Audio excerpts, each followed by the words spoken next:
रामाय रामभद्राय रामचन्द्राय वेधसे रघुनाथाय नाथाय सीताय पतये नमः. मला कधी रघुनाथाय नाथाय सीताय पतये नमः. राम माझी माय कधी भेटली राम माझी माय कधी भेटली बोलसे देईन बोलसे देईन आलिंगन राम माझी माय कधी भेटली. संसाराचे दुःख दाटले मानसी संसाराचे दुःख दाटले मानसी ते बी तुझ पाशी ते बी तुझ पाशी सांगेन राम माझी माय कधी भेटली बोलसे देईन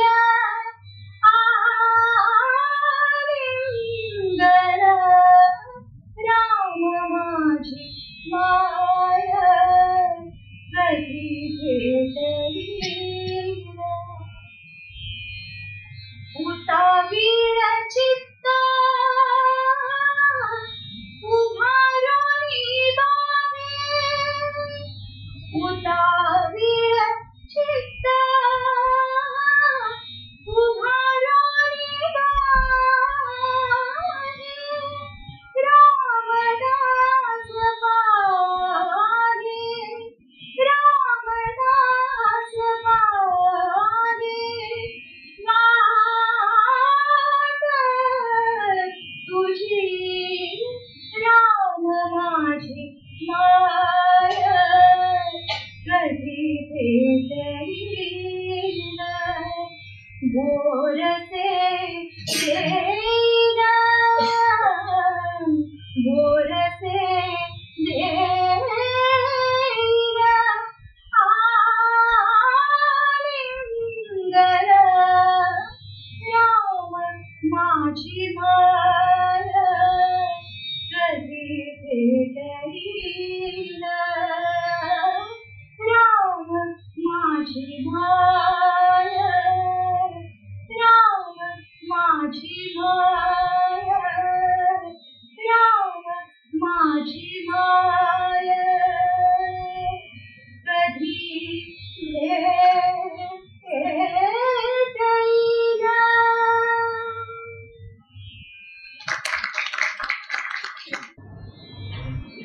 या मंत्रमुग्ध करून टाकणाऱ्या रामस्तुतीनंतर मी वर्षाताईंना विनंती करते की आपण त्यांचा त्यांनी सत्कार करावा. आज इथे वेळात वेळ काढून त्या आपल्या इथे रामस्तुती गायला आल्या म्हणून आणि मी आजचे बघते प्रणव गुगले यांना विनंती करते.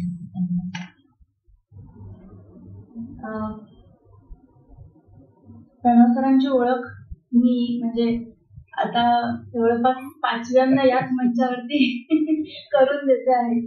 पण मी जसं नेहमी म्हणते की ते एक व्यक्तिमत्व नाही, त्याच्यामध्ये अनेक व्यक्तिमत्व सामावलेली आहेत.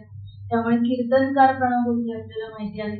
इंडॉलॉजी मध्ये ते शिकवतात, प्राध्यापक आहेत, त्यामुळे प्राध्यापक रूपातले प्रणव गोखले माहिती आहेत, संशोधक रूपातले प्रणव गोखले माहिती आहेत. त्याच्यामुळे आज आपल्याकडे असं बहुरूपी व्यक्तिमत्व पुन्हा एकदा आलेलं आहे. महाराष्ट्रात आपण मागच्याच व्याख्यानमध्ये आलेलो आहोत रामकथेला घेऊन, त्याच्यामुळे आज आपण तोच प्रवास पुढे करणार आहोत. त्यामुळे मी विनंती करते प्रणव की त्यांनी त्यांचा आजचा विषय मांडावा.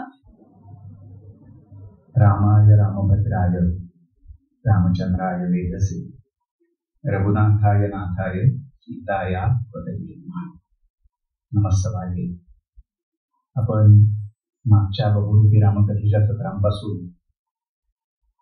या महाराष्ट्र भूमीमध्ये जी विविध कवींनी, विविध संत आणि साहित्यिकांनी रामचरित्र शब्दबद्ध केली, अक्षरबद्ध केली, त्याचा प्रवास पाहतो.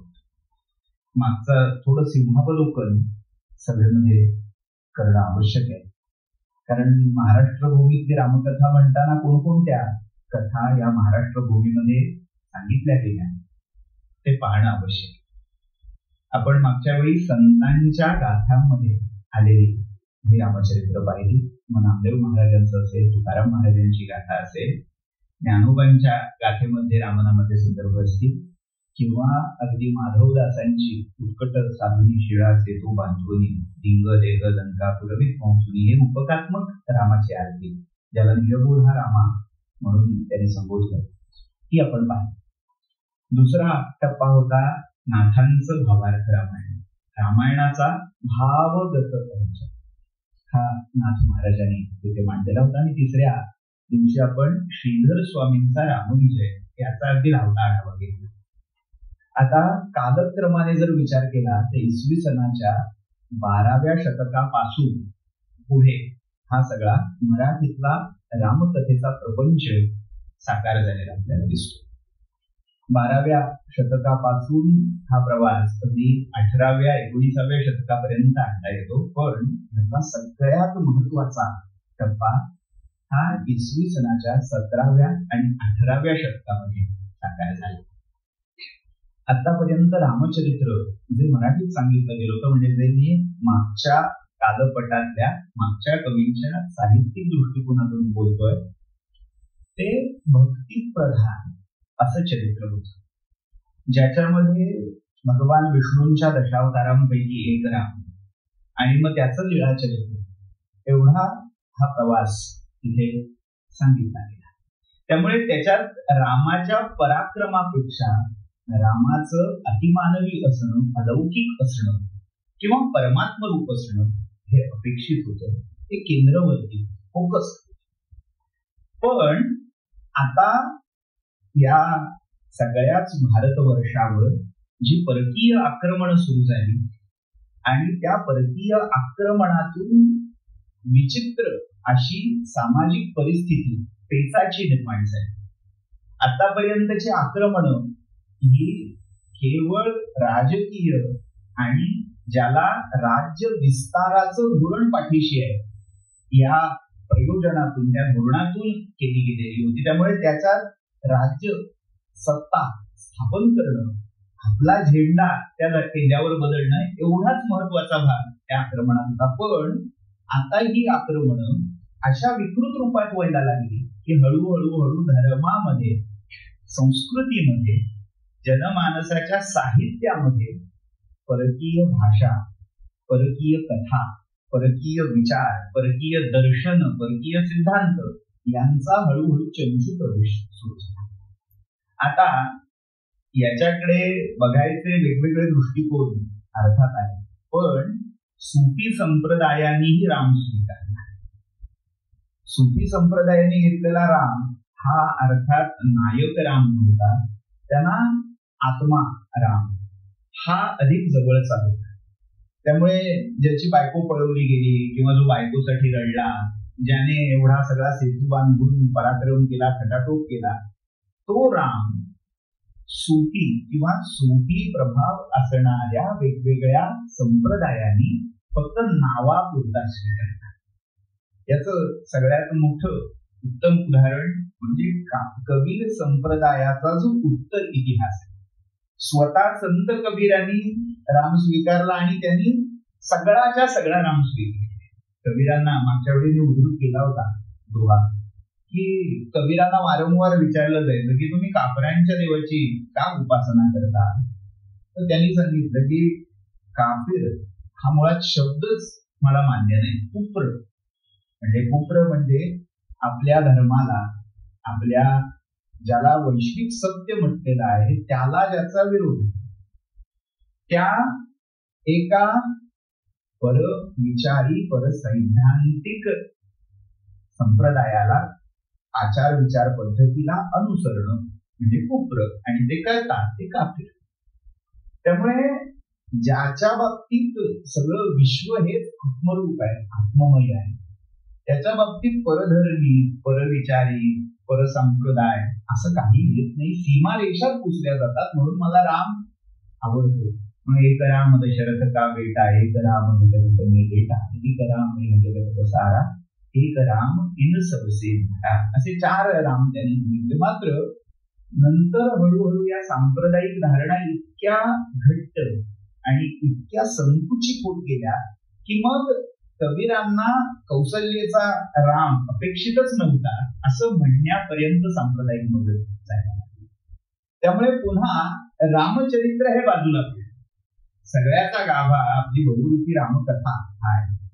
राम या व्यक्तिमत्वापेक्षा रामाची कथा या सत्रामध्ये फार महत्वाची. तरी ही रामकथा हळूहळू बाजूला पडत गेली. रामाचा नामापुरता घोष चालत राहिला, रामकृष्ण हरी सुरू राहिलं, पण रामाचा पराक्रम, रामाची शस्त्रसज्जता आणि सगळ्यात महत्वाचं रामाचं राजकारण हे समाज हळूहळू हळूहळू सोयीस्कररित्या विसरत. आणि त्यातनं म्हणजे या रामकथेचं पुनरावतरण करण्याची सामाजिक गरज निर्माण झाली. ही गरज लक्षात घेऊन सगळ्यात पहिलं उत्तरेमध्ये जिथे हे सगळे परकीय विचार कुठेतरी घुसले, तिथे तुलसीदासांनी रामचरित मानसाचा उद्घोष केला. रामकथा ही त्यांनी हिंदीमध्ये सांगितली, म्हणजे ती जी खरी बोली अवधी म्हटली जाते त्या शैलीत सांगितली. त्यामुळे उत्तर भारतामध्ये रामकथा आपसूक पुन्हा रामकथेचं जागरण झालं. आपण मागच्या वेळी पाहिलं की याचा प्रवास हा उत्तरेतून दक्षिणेकडे, दक्षिणेतून उत्तरेकडे हा होत होता. कसा? तर लोकसाहित्य आणि लोकनाट्याच्या सहाय्याने. मग त्यातनं वेगवेगळ्या लोककला, मग अगदी रामकथा ही रामलीले सादर व्हायला लागली. रामलीलेची जी नाटकं, जसे आपल्याकडे दशावतार आहेत, खाली यक्षगान आहे, तशी रामलीला साजरी झाली. आणि मग त्या रामलीलेसाठी अनेक संस्कृत आणि प्राकृत लेखकांनी छोटी छोटी रामकथेची व्हर्जन्स तयार केली. कदाचित मागे मी बोलता बोलता बोललो असेल, हनुमान नाटक हा एक त्यातला भाग आहे. हनुमान नाटक म्हणजे काय आहे? त्या रामायणातले छोटे छोटे प्रसंग घेऊन त्याचं सादरीकरण, मंचन करताना कसं रंगवता येईल. मग त्याच्यात जे जमेल ते काव्य आहे, त्याच्यात नाट्यमयता आहे, लालित्य आहे, सगळं त्याच्यात भरलंय. पण एकसंधता नाही. म्हणजे हे प्रश्न पडतो की एकसंधता का नाही? त्याचं कारण लोकनाट्यासाठी त्यांची रचना झाली. आणि अर्थात प्रादेशिक भाषांनीही अशा प्रकारच्या रामलीला, रामकथा या रचून हा प्रवास सतत सुरू केला. आता याचा पुढचा टप्पा म्हणजे तुलसीदासांच्या समकालीन एकनाथ त्यांनी भावार्थ रामायण केलं. भावार्थ रामायणामधला सुद्धा राम, त्यालाही कुठेतरी तत्वज्ञानाची चौकट सोडता आली, ही मर्यादा होती. एकनाथांनी राम आणला, पुन्हा रामकथेचा जागर महाराष्ट्रात घडवला, पण तिथेही तो राम आत्माराम असा होऊन राहिला. तिथेही कुठेतरी त्या रामाच्याकडे बघायचा दृष्टिकोन हा वीर, लोकनायक असा न ठेवता तो देव, तो एक लोकोत्तर पुरुष ज्याचं अनुकरण सामान्य माणसाला काही केल्या जमणार नाही, कारण तो देवच होता. तो देवाची सगळी कवच कुंडलं लेवून या भूतलावर आला होता. त्यामुळे त्याच्यासारखं आम्हाला भूताच येणार नाही. त्यामुळे त्याच्यातले तत्वज्ञानातले रूपक, अलंकार हे शोधण्यातच समाज गुंतला. एकनाथांनी जो भावार्थ रामायणाचा विस्तार केलेला आहे त्याच्यामध्ये अनेक रूपक आपण मागच्या वेळी पाहिली की ही रामकथा म्हणजे अध्यात्मातलं रूपक आहे. बुद्धी म्हणजे सीता, आत्मा म्हणजे राम आणि देहाभिमान म्हणजे रावण. पुन्हा अध्यात्माचा प्रवास हा यातून साध्य झाला. पण सामाजिक, राजकीय, राष्ट्रीय ही त्याची व्याप्ती कुठेतरी अस्पृष्ट राहिली आणि ती उणीव लक्षात घेऊन पुढचा जो अवतार झाला संत परंपरेचा तो म्हणजे समर्थ रामदास. आपण आज आणि उद्या ही समर्थ आणि समर्थांच्या संप्रदायातली रामकथा याचा आढावा घेतो. समर्थांनी प्रतिज्ञाच मुळात केली, रामकथा ब्रह्मांड भेदोनी पैलाड न्यावी.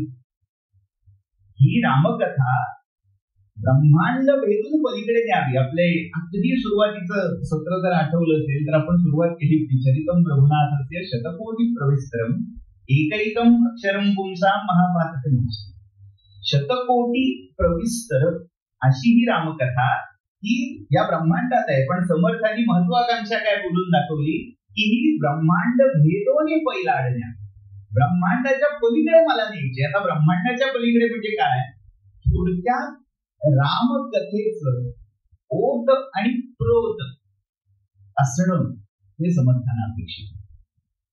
त्यासाठी समर्थांनी आपल्या संप्रदायाची जी चौकट टाकून दिली, त्याच्यात पहिलं कर्तव्य काय, या संप्रदायाचं पहिलं उद्दिष्ट काय, तर ते सांगताना समर्थ म्हणतात, पहिले ते हरिकथा निरूपण, दुसरे ते राजकारण, तिसरे ते सावधपण सर्व विषयी. समर्थांचे शब्द आहेत. समर्थ म्हणतायत आमच्या संप्रदायाचं पहिलं उद्दिष्ट काय आहे, पहिले ते हरिकथा निरूपण. आता हे हरिकथा निरूपण याचा अर्थ वेगवेगळ्या लोकांनी आपापल्या पद्धतीने लावायचा प्रयत्न. मग त्याच्यात स्वाभाविक एक असा जो समाजातला वर्ग असतो की ह्या संताळ्यांनी काय केलं, त्या कथा केल्या, कीर्तन केली, प्रवचन केली. त्यामुळे त्यांना हरिकथा निरूपणाचा अर्थ घेणं सोपं आहे. की हरिकथा निरूपण केली म्हणजे काय केलं, समर्थ गावोगावी जायचे, मग प्रत्येक गावातलं जे काही मंदिर असेल तिथे कीर्तन राहायचं उभं, आणि मग त्यातनं काय ती रामकथा हरिकथा करायची ते करायचे. हरिकथा निरूपण याचा जो सामान्यतः अर्थ घेतला तो असा आहे. पण ह्या हरिकथा निरूपणामध्ये समर्थांनी साक्षेप हा एक चौथा गुणधर्म पुढच्या ओळीत सांगितलाय, तो वापरून त्यातलं कोणतं अंग अधोरेखित केलं. राम हा परमात्मा आहे, माझा सगळ्यात आवडता देव. समर्थ म्हणतात राम. त्यांची एक कविता म्हणजे काव्य, स्फुटकाव्य, स्फुट अभंगामध्ये प्रसिद्ध आहे. कथा मुरयाची, कथा शंकराची, कथा भगवतीची, कथा मार्तांडाची, कथा माधवाची, कथा पांडवांची, समस्तांमध्ये श्रेष्ठ या राघवाची. कथांची जंत्री लांबच्या लांब त्यांनी दिली. कोणाकोणाच्या कथा गायल्या या पुराणकारांनी, पूर्वेतिहासकारांनी. कोणी रामकृष्णांची कृष्णाची कथा म्हणते, कथा माधवाची, कथा पांडवांची, महाभारत सांगताय, गणपतीची, कथा मोरयाची, कथा शंकराची, समस्तांमध्ये श्रेष्ठ या राघव. बाकीच्या सगळ्या कथा एकीकडे, राघवाची कथा ही सर्वश्रेष्ठ आहे. ही त्यांची अंतःप्रेरणा होती. त्यामुळे सगळ्या हरिकथांमध्ये त्यांनी साक्षेपाने जी कथा केली ती रामकथा. याचा प्रत्यय म्हणा वा याचा आपल्याला प्रत्यक्ष अनुभव समर्थ वाङ्मयामध्ये असलेलं रामचरित्र आहे. समर्थांनी किती रामचरित्र लिहिली असा प्रश्न स्वाभाविक येऊ. तर त्याचं अगदी खरं प्रामाणिक आणि अर्थात आज उपलब्ध असलेल्या लिखित स्रोतांवरून जे उत्तर देता येईल ते असं आहे की समर्थांनी पूर्ण रामायण लिहिलं नाही. समर्थांनी रामकथेतला अगदी ठराविक भाग आपल्या शब्दामध्ये मांडला. रामदासांनी आपल्या पूर्वायुष्यामध्ये म्हणजे जेव्हा साधना काळ त्यांच्या आयुष्यातला सुरू होता, आपल्या सगळ्यांना कथा माहिती आहे, त्यामुळे समर्थ चरित्रात उतरत नाही. कारण एकदा तिकडे गेलं की समर्थांची रामकथा बाजूला होऊन रामदास कथा सुरू होती. पण प्रसंग असा फार महत्वाचा आहे. लहानपणी यांच्या घराण्यामध्ये जी राम उपासना आहे त्याचं वेळ या छोट्या नारायणाला, आणि ते किती लागलंय तर आपल्या ज्येष्ठ बंधूंकडे त्यांनी लकडा लावला. त्यांचं नाव गंगाधर पंत, आणि त्यांना ज्येष्ठत्वामुळे श्रेष्ठ असं सगळे म्हणतात. श्रेष्ठ गंगाधर स्वामी, सूर्याजी पंत कुलकर्णी भोसर यांचे 2 मुलगे.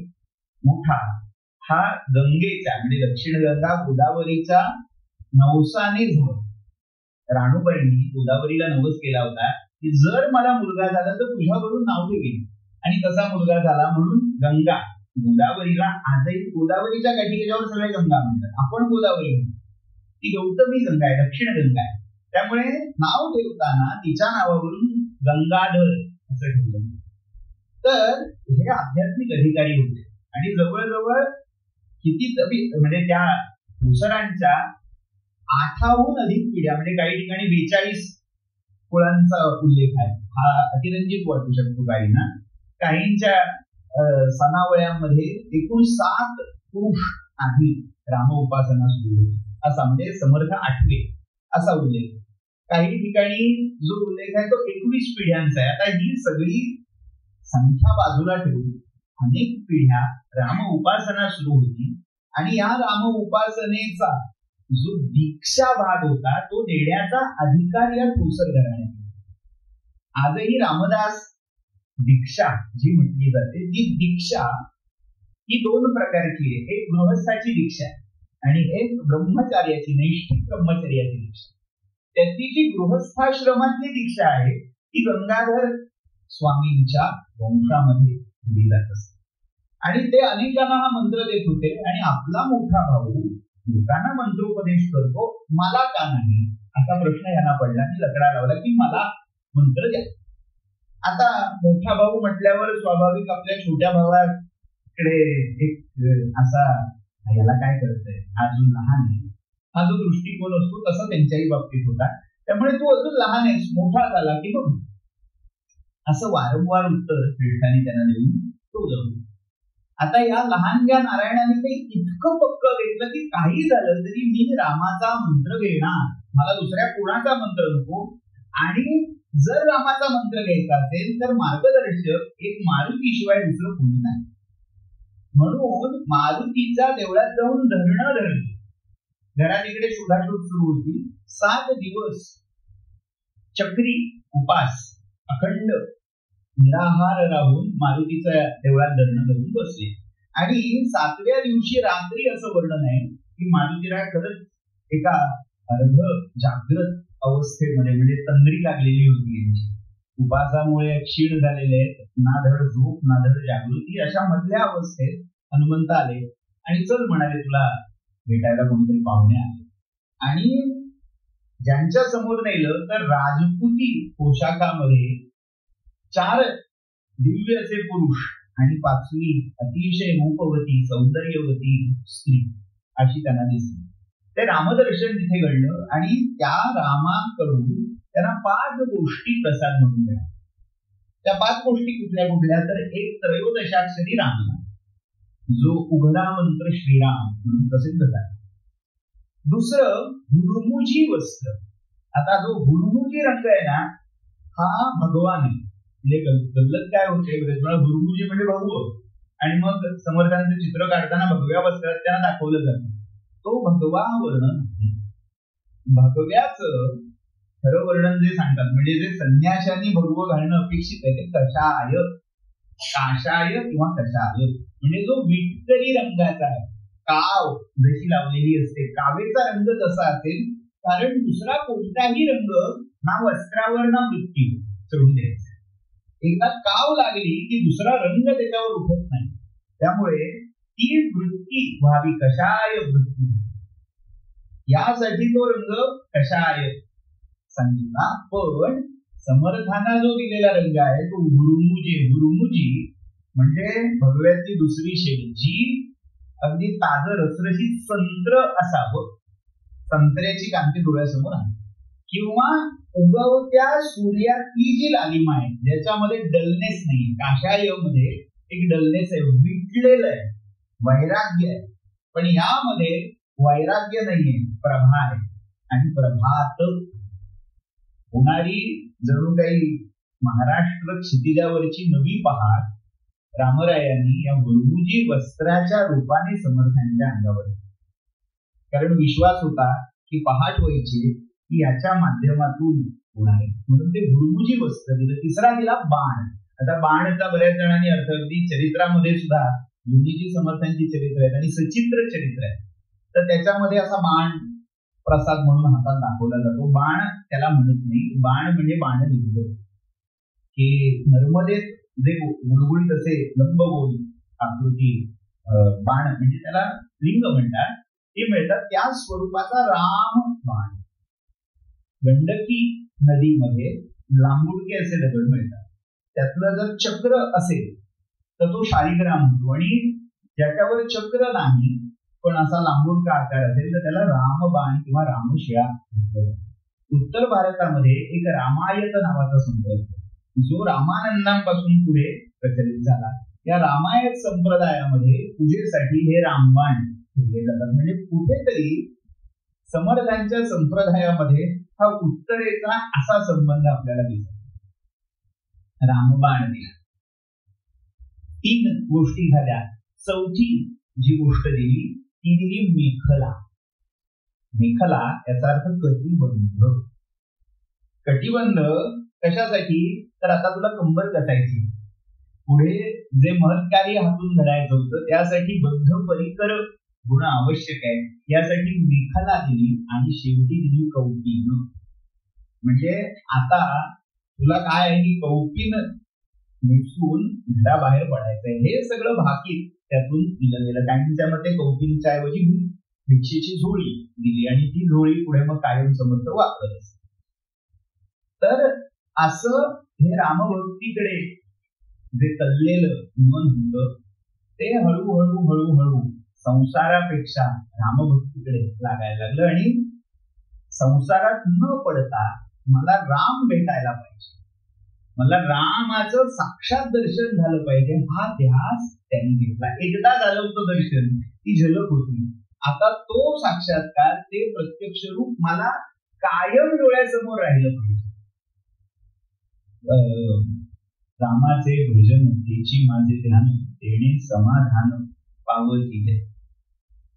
त्या रामाच्या भजनात मला परमोच्च समाधान प्राप्त करायचंय. हा ध्येय वेळा नारायण हे ब्रीद घेऊन अक्षरशः बोल्यावरून पळाले. आणि जिथे पुरश्चरण सुरू झालं ते पुरश्चरण स्थान म्हणजे नाशिक जवळचे टाकळी, जिथे गोदावरीचा अजून 2 नद्यांशी संगम आहे. त्या संगमस्थानी जानूदग्न किंवा पूरदग्न पाण्यामध्ये, काही वेळेला कमरेपर्यंतच्या आणि काही वेळेला छातीपर्यंत पाण्यामध्ये उभं राहून यांनी अनुष्ठान सुरू केलं. सकाळपासून पहाटेपासून माध्यान्हीपर्यंत गायत्रीचं पुरस्चरण, आणि भिक्षा मागून ही भिक्षा त्या गोदावरीच्याच पाण्यात भिजवून नीरस करून मग त्यातनं 3 वाटे करून एक आलेल्या अतिथाला, एक जलदेवतांना आणि एक आपल्याला, अशी गुजराण करून उरलेल्या काळात समर्थांनी रामनामाचं त्रयोदशाक्षरी मंत्राचा, जो रामांकडूनच त्यांना मिळाला होता, त्याचं पुरस्चरण आणि मनोरंजनासाठी वाल्मिकी रामायणाचं लेखन. आता मनोरंजन हा शब्द एंटरटेनमेंट असाच आज वापरला जातो, पण मनोरंजन याचा अर्थ या जीवनशैलीमध्ये पण कुठेतरी विरंगुळा हवं, कुठेतरी मन रमायला हवं. आणि आत्यंतिक वैराग्य जर आलं तर देह राहत नाही, देह टिकत नाही. त्यामुळे देह टिकवण्यासाठी, कुठेतरी आनंदानुभूती होण्यासाठी त्यांनी रामचरित्र लिखाणाची सेवा स्वीकारली. आणि ते जे रामचरित्र लिहिलं त्या प्रत्येक अध्यायाच्या शेवटी त्यांनी पुष्पिका केली, स्वतंत्र त्यांची पुष्पिका. वाल्मिकी रामायण लिखाण सुरू होतं, वाल्मिकींची पुष्पिका ही प्राचीन प्रतिमध्ये जी होती तशी होती, पण समर्थांनी स्वतःच्या हाती ती लिहून काढल्यामुळे त्यांनी त्या टाकी एक पुस्तिका स्वतंत्र करून घातली. रामेण रामदासेन लिखितमिदं रामायणम. त्यामुळे आज जर सत्कारी उत्तेजक सभा धुळ्याची, तिथून त्याची काही कांड प्रकाशित झालेली आहेत. रामदास लिखित रामायणाचे ते रामायण असं मानलं जातं की वाल्मिकींचं आहे, पण गंमत अशी आहे, जर काही श्लोक पाहिले तर त्याच्यामध्ये वाल्मिकी रामायणामध्ये किंवा त्याच्या क्रिटिकल एडिशन मध्येही न मिळणारे श्लोक त्याच्यात आढळतात. त्यामुळे समर्थांच्या समोर जी मूळ प्रत होती, ज्याच्यावरून ती कॉपी केली गेली, ज्याची आवृत्ती त्यांनी केली, ती काय होती ती अजूनही इतिहासाला कळलेली नाही अशी ती प्रत. पण समर्थांनी इथे रामचरित्र पहिल्यांदा हाती लिहून टाकलं. आजही त्याची हस्तलिखित काही उपलब्ध आहेत. सरकारी उत्तेजक सभेने ती डिजिटल पण केलेली आहे, त्यामुळे डिजिटल याच्यावरही आपल्याला पाहता येतील. समर्थांच्या हातचं एक पत्र मिळालेलं आहे, जे शंकर श्रीकृष्ण देवांनी पुढे 3 खंडात ते समर्थांचं चरित्र प्रसिद्ध केलं. म्हणजे समर्थ अवतार, समर्थ हृदय आणि समर्थ संप्रदाय, त्याच्यामध्ये ते पत्र म्हणजे समर्थांचं हस्ताक्षर जेव्हा ते शिष्यांना टिप्पा घालून देत आहेत की कसं अक्षर असावं, कसं लिखाण असावं, तर ते आधी मुळात कसं त्यांचं सुंदर होतं याचा तिथे आपल्याला प्रत्यक्ष नमुना पाहायला मिळतो. तर ते रामेण रामदासेन लिखितम वाल्मिकी रामायणम, तिथे रामायणाशी पहिला शब्दशः परिचय समर्थांचा. तर तिथपर्यंत रामायण ऐकलेलं होतं, पण प्रत्यक्ष संहिता वाचून उतरवून काढण्याचं काम समर्थांनी केलं. एक प्रकारे स्वाध्याय. आणि त्यानंतर 12 वर्षाची तपश्चर्या पूर्ण झाली. रामांचं आणि मारुतीचं दर्शन झालं. मारुतीच्या दर्शनाची कथा आपल्या सगळ्यांना माहिती आहे, ज्याची स्मृती आज घराघरामध्ये रोज तिन्ही संध्येला जागवली जाते. जे प्रचलित भीमरूपी महारुद्रा वज्रहनुमान मारुती हे स्तोत्र आहे, हे त्या साक्षात्काराच्या शेवटी म्हणजे रामांचं दर्शन होऊन गेल्यावर त्यांच्या लक्षात आलं की आपण पुरश्चरणाला बसत होतो, समोरच्या झाडावर एक वानर रोज येऊन आपल्याकडे एकटक बघायचं आणि मंत्रपाठ झाला, पुरश्चरण झालं की ते गायब व्हायचं. आणि ज्या दिवशी रामदर्शन झालं, सगळी चराचर सृष्टी राममय आहे हा अनुभव आला, तेव्हा ते वानर म्हणजे साधं नाहीये, हनुमान आहे हे त्यांच्या लक्षात आलं. आणि तो मारुती तिथे आपलं वानर रूप टाकून आला आणि कळकळून भेटला, तेव्हा ते मारुतीचं रूप कसं होतं याचं वर्णन म्हणून त्यांनी ते स्तोत्र केलं, भीमरूपी महारुद्रा वज्र हनुमान मारुती. त्यामुळे असा जो जीविताचा ध्यास होता तो एक प्रकारे साधला गेला. पण पुन्हा म्हणजे जी ज्ञानोत्तर भक्ती असं म्हटलं जातं की परमोच्च ज्ञान झालं, पण आता समाधी अवस्थेमध्ये स्वतःच्या स्वांत सुखामध्ये गढून बुडून न राहता समाजासाठी मला काय करायचं याचा विचार सुरू झाला.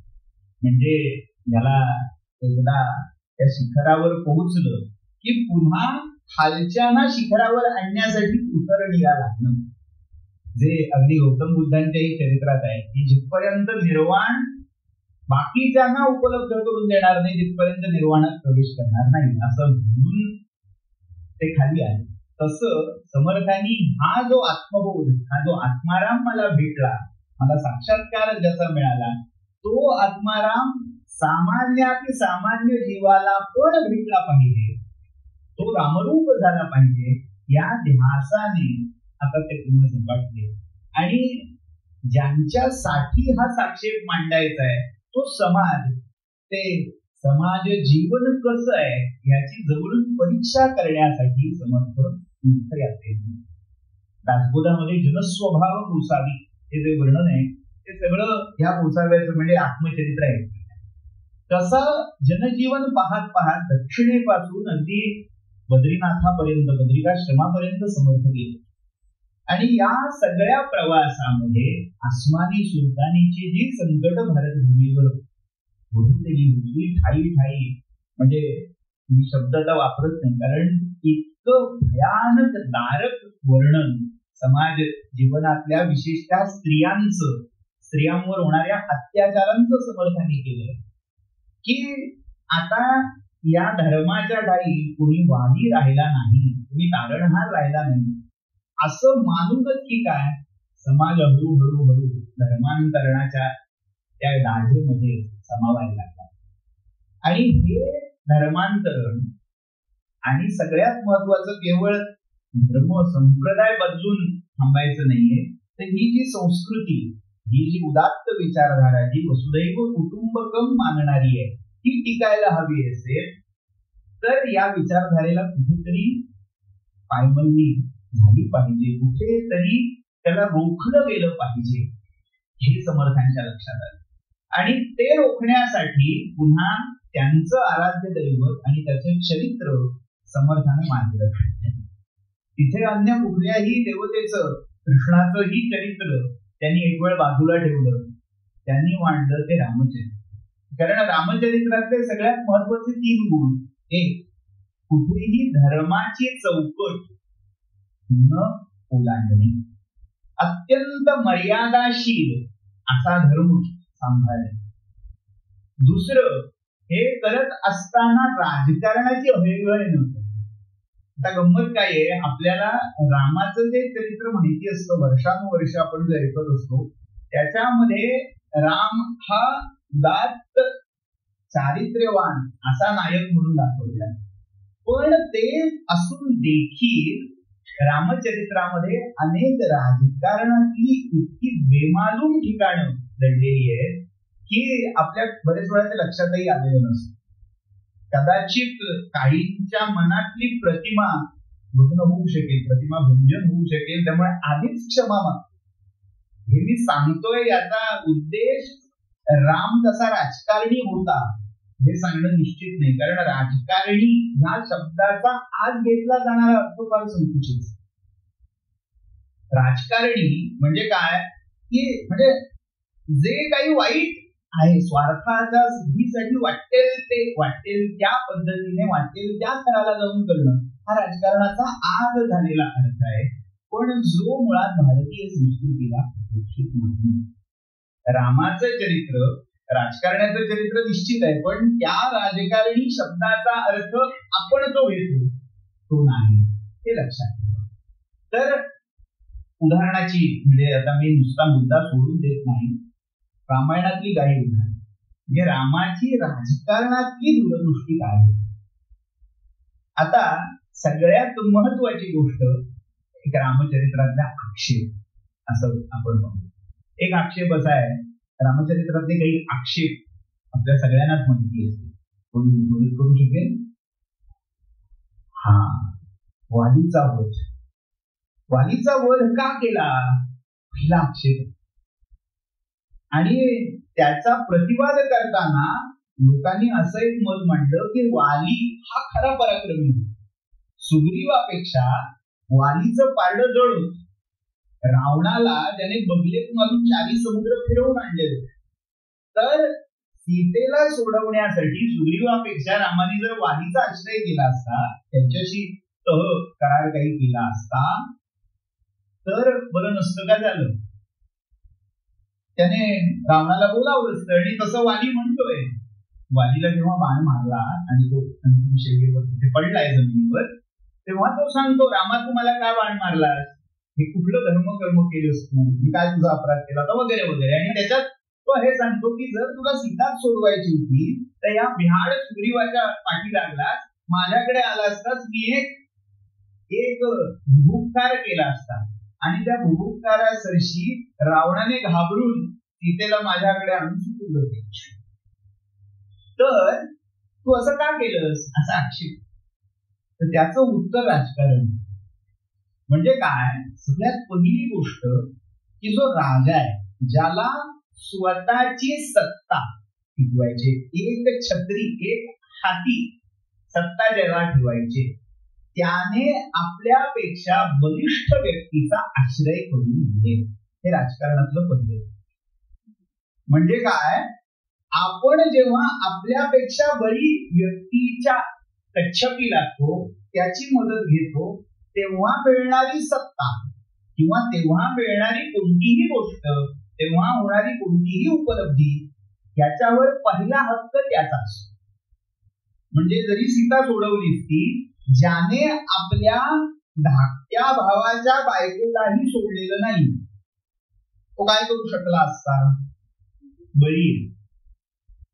म्हणजे मुद्दा पहिला, राजकारण कशी दूरदृष्टी असावी लागते, का त्याच्याकडे गेले नाही, तर काय होऊ शकलं असतं? आता तुम्ही म्हणाले हे आत्याबाईला मिशा असत्या तर असं विधान झालं. दुसरा त्यातला मुद्दा, दुसरा मुद्दा असा की रावण आणि वाली यांचा मैत्रीचा करार झाले. रामायणातच उत्तरकांडात वर्णन आहे. अग्निसाक्ष मैत्री झाली. गदिमांचं वाक्य आपण ऐकलं असेल तिथं रामायणात. तशी अग्निसाक्ष मैत्री करार हा रावण आणि वालीचा आधीच झाले. त्यामुळे त्याचं उत्तर म्हणून कुठेतरी राम आणि सुग्रीव यांचा झालेला मैत्रीचा करार आहे. म्हणजे आता राजकारणातला दुसरा की शत्रूचा मित्र तो माझा मित्र कधीही असू शकत नाही, तो उलट असं होऊ शकेल. म्हणजे संभाव्यता. राजकारणात काय काय विचार करावा लागतो आणि तो रामाने केलाय की जर मी त्यांच्याकडे गेलो तो मला गाठून रावणाला कशावरून देणार नाही. म्हणजे मी मदत मागायला गेलो तर रावणाला मैत्रीच्या कराराला लक्षात घेऊन बोलावणे, बघ मी काय फाईल ती बघ, अशी त्याच्या टाईपलावर कशावरून पाठवणार नाही. त्यामुळे त्याही दृष्टीने ते गेले नाहीत. आणि सगळ्यात महत्वाचा तिसरा मुद्दा, जो आपल्याला प्रतिस्पर्धी होऊ शकतो त्या प्रतिस्पर्ध्याला त्याच्याच जवळच्या व्यक्तीच्या सहाय्याने संपवणे. कौटिल्य अर्थशास्त्र आठवलं आणि रामाने केलंय ते. ह्याचा अर्थ त्यांच्या उदात्ततेमध्ये मर्यादेमध्ये कुठेही कमतरता आलेली नाही. पण विचार करताना राजकारणी म्हणून रामाने केवढा दूरदृष्टीने करून ठेवलेला असणार याचा प्रत्यय आपल्याला येतो. म्हणून समर्थाने रामाचं चरित्र घेतलं. रामाचं चरित्र का आदर्श वाटलं समर्थांना? त्याच्यामध्ये दूरदृष्टी, राजकारणी दृष्टी आणि राजकारणामध्ये असूनही साधन शुचिता न सोडून ही वृत्ती समर्थांना फार महत्वाची वाटली. की ज्या मुशीत पुढे शिवछत्रपती घडले. शिवछत्रपतींना घडवण्यामध्ये अनेक व्यक्तिमत्व आहे. स्वतः ते स्वयंभू व्यक्तिमत्व आहे. एखादा सूर्य जसा असावा असे शिवछत्रपती आहेत. त्यांना दुसऱ्या कोणी घडवण्याची गरज नाही. पण काय आहे, सूर्य किती तळपत असला तरी त्याचा प्रकाश कसा कुठे वापरायचा, त्याला दिशा देणारी, म्हणजे ते भिंग लावून कोणाची घराला आग लावायची का सोलर कुकर करायचा, हे जसं गरजेचं असतं तसं त्या सूर्याला रुटीनाइज करणं, त्या सूर्याच्या अनन्वित अशा प्रकाशाला कुठेतरी अन्वय घालणं, कुठेतरी मर्यादेत आणणं हे महत्वाचं होतं. आणि ते काम अनेकांनी शिवचरित्रामध्ये केलं. याच्यामुळे शिवछत्रपतींच्या चरित्राला यत्किंचितही उणीव येत नाही. म्हणजे लोकांना असं वाटतं की समर्थांचं महत्व सांगितलं म्हणजे शिवाजी महाराज कमी आहेत. मुळीच नाही. ते दोन्ही म्हणजे चंद्र आणि सूर्य जसे यांच्याशिवाय ते दोघंही स्वतंत्र आहेत तशीही व्यक्तिमत्व आहेत. पण ते शिवचरित्र घडवण्यात ज्यांचा मोठा वाटा आहे त्या जिजाऊ आणि दुसरे समर्थ. लोकांना काय वाटतंय ते वाटवून, लोकांनी काय उठवायचंय ते उठवून.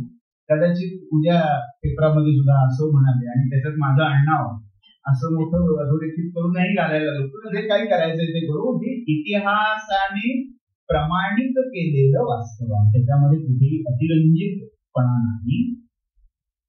तर समर्थांनी अर्थात समर्थांच्या आधी जिजाऊंनी हे रामचरित्र शिवबांना अगदी लहानपणापासून बाळकडू पाजल्यासारखं. आता रांझ्याच्या पाटलाची जी कायम गोष्ट आपल्याला सांगितली जाते, जेव्हा चारित्र्य घडत असतं तेव्हा आपलं पूर्वसंचित काय आहे, आपण काय शिकलोय, संस्कार काय आहे, ते फार महत्वाचं असतं. आणि शिवछत्रपतींना जे संस्कार मिळाले ते रामकथेचे संस्कार. त्यामुळे त्यांनी चौरंग्या का केला, तर जे बदअमल करतात स्त्रीच्या अगरू, तर कुठेही धोका ज्यांच्यामुळे उत्पन्न होतो त्यांना समाजामध्ये मोकळं सोडणं म्हणजे रावण सोडल्यासारखं आहे. हे लक्षात ठेवून त्याचा पणा जिथल्या तिथे ठेचला पाहिजे. हा आदर्श कुठेतरी रामकथेतून घेतलेला आदर्श आहे हे स्पष्ट आहे. आणि ते समर्थांनी जो रामकथेचा साक्षेप महाराष्ट्र भूमीमध्ये चालवला होता त्याचा ही हा एक परिणाम म्हणून आपल्याला मान्य करावा. समर्थांची केवळ शिवबांशी नाही, साधना काळामध्ये शहाजी महाराजांशीही भेट झालेली होती आणि तसे पत्रव्यवहार उपलब्ध. शहाजी महाराजांनी नाशिकला अनुष्ठान करणाऱ्या या लहानग्या नारायणाची भेट घेतलेली होती आणि भारावून जाऊन की एवढं हे लहान व्यक्तिमत्व असून तेज बघा, साधना बघा, निश्चय बघा, अशा भावनेने त्यांना काही जमीन आणि पारितोषिक स्वरूपामध्ये देऊ केलं. त्यावेळी निस्पृह वृत्तीने ते नाकारले आणि पुढे बघू, पुन्हा येणं होईल तेव्हा बघू असं म्हणून त्यांनी समर्थांनी ते टाळले. मुद्दा असा, तर समर्थांनी हा रामकथेचा साक्षेप महाराष्ट्र भूमीमध्ये मांडला. कसा मांडला? तर सगळ्यात पहिलं त्यांनी सांप्रदायिक पद्धती ही प्रचलित केली. म्हणजे काय, समाजामध्ये आजही तुम्ही पाहिलं की जर काही चांगली गोष्ट कुठे घडतीये की ती आपल्याकडे कशी येईल हा ज्याचा त्याचा प्रयत्न असतो. आणि ह्याचं थोडं विकृतीकडे वळणारं रूप माहितीये का? म्हणजे विकृत असा शब्द मी पूर्ण जाणीवपूर्वक वापरतोय आणि क्षमा मागून वापरतोय. जरा काही चांगली ऍक्टिव्हिटी दिसली की माझ्या घरातलं लहान मूल ते कसे करायला लागेल. व्हायलिन वाजवणारी एखादी लहान मुलगी दिसली की माझ्या मुलीने व्हायलिन शिकावं, हा अट्टाहास आई बाबांचा सुरू होतो. किंवा एखादा चांगला क्रिकेटपटू भालाफेक, त्याच्यामध्ये सुवर्ण पदक मिळालं की माझ्या मुलाने भालाफेक करणारं व्हावं किंवा तिरंदाज व्हावं हे वाटायला लागतं. ही जी समाजातली नवस आहे ती समर्थांनी चांगली होती आणि समाजामधल्या अशा नव्या पिढीला छोट्या छोट्या बटूंना हाताशी घेऊन एक अशी पिढी, एक असा छोटा समूह घडवला की जो बघणाऱ्या प्रत्येक व्यक्तीला आदर्शवत पाहू शकतो. ह्याची सुरुवात नाशिक पासून झाली. सगळ्यात पहिला शिष्य समर्थांना मिळाला तो नाशिकमध्ये गोदेच्या काठी. त्यांचं नाव होतं उद्धव स्वामी. म्हणजे तिथे एका मृत व्यक्तीला चितेवरून समर्थांनी उठवलं आणि त्यांना पुढे जो पहिला मुलगा झाला तो त्यांनी आपल्याला जीवन देणाऱ्या महात्म्याचं ऋण म्हणून त्यांना अर्पित केला. आज हे काय असं केलं असा प्रश्न पडू शकेल, पण त्यावेळी हे अगदी कॉमन होतं, सामान्य होतं. त्यांनी आपला पहिला मुलगा त्यांना अर्पण केला आणि तो उद्धव गोसावी म्हणून प्रसिद्ध झाला. तिथे समर्थांनी आयुष्यात पहिला मारुती स्थापन केला, टाकळीला पहिला मारुती. तिथे त्याची सेवेसाठी नियुक्ती केली आणि जेव्हा पूर्ण तीर्थभ्रमण करून परत आले तेव्हा त्याला पुन्हा बोलावलं. मग हे असे छोटे छोटे बटू त्यांच्या भोवती गोळा झाले आणि त्यांना काय शिक्षण देत होते, तर सकाळी उठावं, सूर्यनमस्कार घालावेत, बलोपासना करावी, हनुमंताची आणि रामाची उपासना. म्हणजे इथे उपासना कशी, तर हे मारुती स्तोत्र आहे अशी 11 स्तोत्र मांडली. म्हणजे आपल्याला फक्त भीमरूपी मिळते, पण समर्थांनी अशी 11 वेगवेगळी स्तोत्र रचली आहेत मारुतीची आणि वेगवेगळ्या वृत्तात छंदात आहेत. म्हणजे अनुष्टुप छंदामध्ये काही आहे, काही ही प्रमाणिका म्हणजे जे जटाटवी गलत जलद शिव पंचचामर नावाचं वृत्त आहे त्याचं अर्ध केलं. 4 ओळीचं झालं की ते पंचचामर आणि 2 ओळीचं केलं की ते प्रमाणिका. त्या वृत्तातही हनुमंताची स्तुती केलेली. तर अशी 11 स्तोत्र रोज परिपाठात असली पाहिजे. आणि मग काय, सूर्यनमस्कारने हे सगळं झालं की भिक्षेची जोडी घ्यायची. मुख्य ब्राह्मणाची दीक्षा नित्य मागितली पाहिजे भिक्षा. भिक्षा मागण्यासाठी ही फळी निघायची आणि 5 घरं माधुकरी मागून ही भिक्षा जमवायची. आणि स्वाभाविकच समाजामध्ये हे रूप जेव्हा दिसायला लागलं, हे फलित दिसायला लागलं, तेव्हा समाजाला की आपल्याही पोराने असं झालं पाहिजे, आपला मुलगा असा झाला पाहिजे. हा एक ज्या त्या पालकाच्या मनात जेव्हा भाव तयार होतो त्यातून पुढचा जो मावळा महाराष्ट्रामधला घडला तो या धारणेतून. समर्थांनी काय केलं, कीर्तन केली, टाळकुटेपणा केला नाही, त्यांनी प्रेरणा दिली.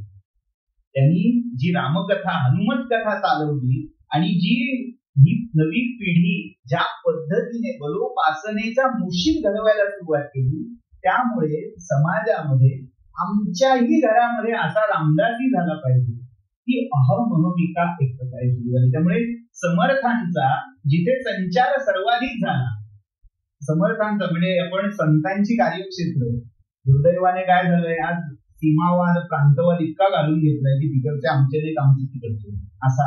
त्यामुळे पुण्याकडची लोक ज्ञानोबा आणि तुकाराम, पण समर्थांचा कार्यभाग कार्यक्षेत्र हे जास्त करून सातारा, सांगली, कोल्हापूर या भागात. त्यामुळे आजही तुम्ही त्या गावागावात गेलात, प्रत्येक गावात समर्थ स्थापित झाले, अक्षरशः प्रत्येक गावात. आणि कुठे ना कुठेतरी जुनी जी घराणी आहेत त्यांच्यामध्ये हो आमच्याकडे समर्थांच्या उत्सवातला मान आहे. म्हणजे आजही जेव्हा चाफळचा रामनवमीचा उत्सव होतो, वेगवेगळे पहिल्या दिवसाचा मान, दुसऱ्या दिवसाचा मान असे सांगणारे अनेक वंशजात सापडतात. आणि याचं साध्य काय झालं असा प्रश्न स्वाभाविक आज पडू शकतो की हे काय झालं, उत्सव केला रामाचा, देऊळ बांधलं आणि मग सगळे खर्च करायला जायचे, बाजार व्हायचा. नाही, याच्यातून सगळ्यात महत्वाची की देव माझा आहे, देव मस्तकी धरावा, अवघा हलकल्लोळ करावा. देव मस्तकी धरून अक्षरशः समाजामध्ये हलकल्लोळ चांगल्या सकारात्मक अर्थी समर्थांनी सुरू केला. म्हणजे काय, जे एकनाथांनी एका ठिकाणी वर्णन करून ठेवलंय, लावल मलिकास भजती पिराचा मलिदा भक्षिती. म्हणजे कुठे लावल मलिकाला नवस करायचा आणि त्याचा जो शिरकुर्मा प्रसादाचा आला असेल तो खाऊन नवस सोडायचे. हा जो प्रघात वैदिक सनातन परंपरेमध्ये मूळ होऊ पाहत होता, त्यापासून पिरांच्या उपासनेपेक्षा भजायचंय ते मारुतीला भजा, भजायचंय ते रामाला भजा, हे पुन्हा बोलून सांगणारे त्यावेळी समर्थ उभे आहेत. त्यामुळे घराघरामध्ये पिरांची उरुसाकडे जायची प्रवृत्ती कमी होऊन पुनश्च ही गर्दी रामनवमीच्या उत्सवाला होणार. आणि हे करत असताना पुन्हा एक समर्थांच्या चरित्रावरचा आक्षेप की ठराविक समाजातल्या वर्णासाठी हा समर्थांनी प्रयत्न केला, तर मुळीच नाही. अक्षरशः 18 पगड जाती, सगळ्या जाती जमातीमधली लोक समर्थांनी या रामोत्सवासाठी उभी केली. याचं एक अत्यंत उत्तम उदाहरण म्हणजे एक आगळा वेगळा प्रसंग इतिहासामध्ये हा फार सांगितला जात नाही. जेव्हा चाफळचं मंदिर उभं राहिलं, ह्या मंदिराला अनेकांनी आक्षेप घेतले. ते एक आक्षेप असा होता, मला वाटेल की हे कुठे गेले, रामकथा समर्थांची कुठे राहिली, ही सगळी रामकथा म्हणजे समर्थांच्या जीवनामधली रामकथा कशी आहे त्याचं हे सगळं चाललंय. समर्थांनी स्मशानभूमीमध्ये रामाचं लिहून, म्हणजे हनुमंत स्वामींची बखर म्हणून एक पारंपरिक समर्थांचं चरित्र आहे, त्याच्यामधला असा प्रसंग आहे, बखरी मधला आहे, त्यामुळे ऐतिहासिक मानायची गरज नाही आणि ज्यांची श्रद्धा आहे त्यांनी नाकारायची. तिथे म्हसोबा होता, म्हसोबा म्हणजे एक प्रकारचा गावदेव क्षेत्रपाल, आणि तो येणाऱ्या जाणाऱ्याला झपाटायचा. तर लोकांनी सांगितलं काय की ह्या बाबा जमीन मागायला आलाय देवळासाठी, परस्पर पाहुण्याच्या चपलेत विंचू मारायचा, एकतर म्हसोबा याला बाधेल नाही तर हा म्हसोबाला नदी. त्यामुळे त्यांनी ही मांड नदीच्या काठची जागा यांना देऊन, हा बघा. तर तिथे गेल्यावर त्यांच्या लक्षात आलं की हा इथे जो देव बसलाय तो काही साधा सोपा नाहीये, तो उपद्रव देणार आहे, नुसन्स व्हॅल्यू आहे असं लक्षात घेऊन एक एक शेंद्री दगड शेंदूर फासलेला उचल की टाक नदी, उचल की टाक नदी असा समर्थांनी सपाटला. आता याचा प्रत्यक्ष संबंध काय आहे की समाजामधली जी ही अंधश्रद्धा होती त्याला एक प्रकारे समर्थन की अशा देवांच्या भजनी लागून भीती खाली आपली श्रद्धा खर्च करण्यापेक्षा तो काय करेल, तो कोपेल, त्याला कोंबडा नाही दिला तर, त्याला बळी नाही दिला तर, या भाबड्या भावनातून बाहेर काढून कुठेतरी भक्ती ही डोळस झाली पाहिजे आणि आत्मप्रत्यया दृष्टीच झाली पाहिजे. म्हणून समर्थांनी या सगळ्या देवांना जलसमाधी द्यायला सुरुवात केली. असं म्हणतात तो म्हसोबा जो होता शेवटचा दगड राहिलेला, तो त्याला हात घातल्यावर तो हात जोडून उभा राहिला, म्हणाला मला तेवढं ठेवा, मला घालवू नका. तर त्यावेळी समर्थांनी त्याला बजावलं, म्हणाले येथे रामाच्या उच्छावाचे प्रयोजन, उच्छाव हा गुणाशी, येथे गर्दी होईल तरी गर्दीस तुम्हा कारणे उपद्रव होणे, तरी तोशीष लागू न देता राहते असल्यास राहणे. रामांची स्वारी जेव्हा परत येईल तेव्हा स्वारीवरून उतरवून टाकलेले दही भात आणि नारळ घेऊन उगी बसणे. जुनी भाषा आहे बकरीची. म्हणजे काय तर रामनवमीचा उत्सव जेव्हा होईल आणि जेव्हा तो रथ निघेल, स्वारी फिरून परत येईल, तेव्हा स्वारीवरून जो वाळून टाकलेला नारळ आणि दही भात असेल तेवढा तुम्हाला मिळेल. वेगळा बळी बिळी काहीही मिळणार नाही.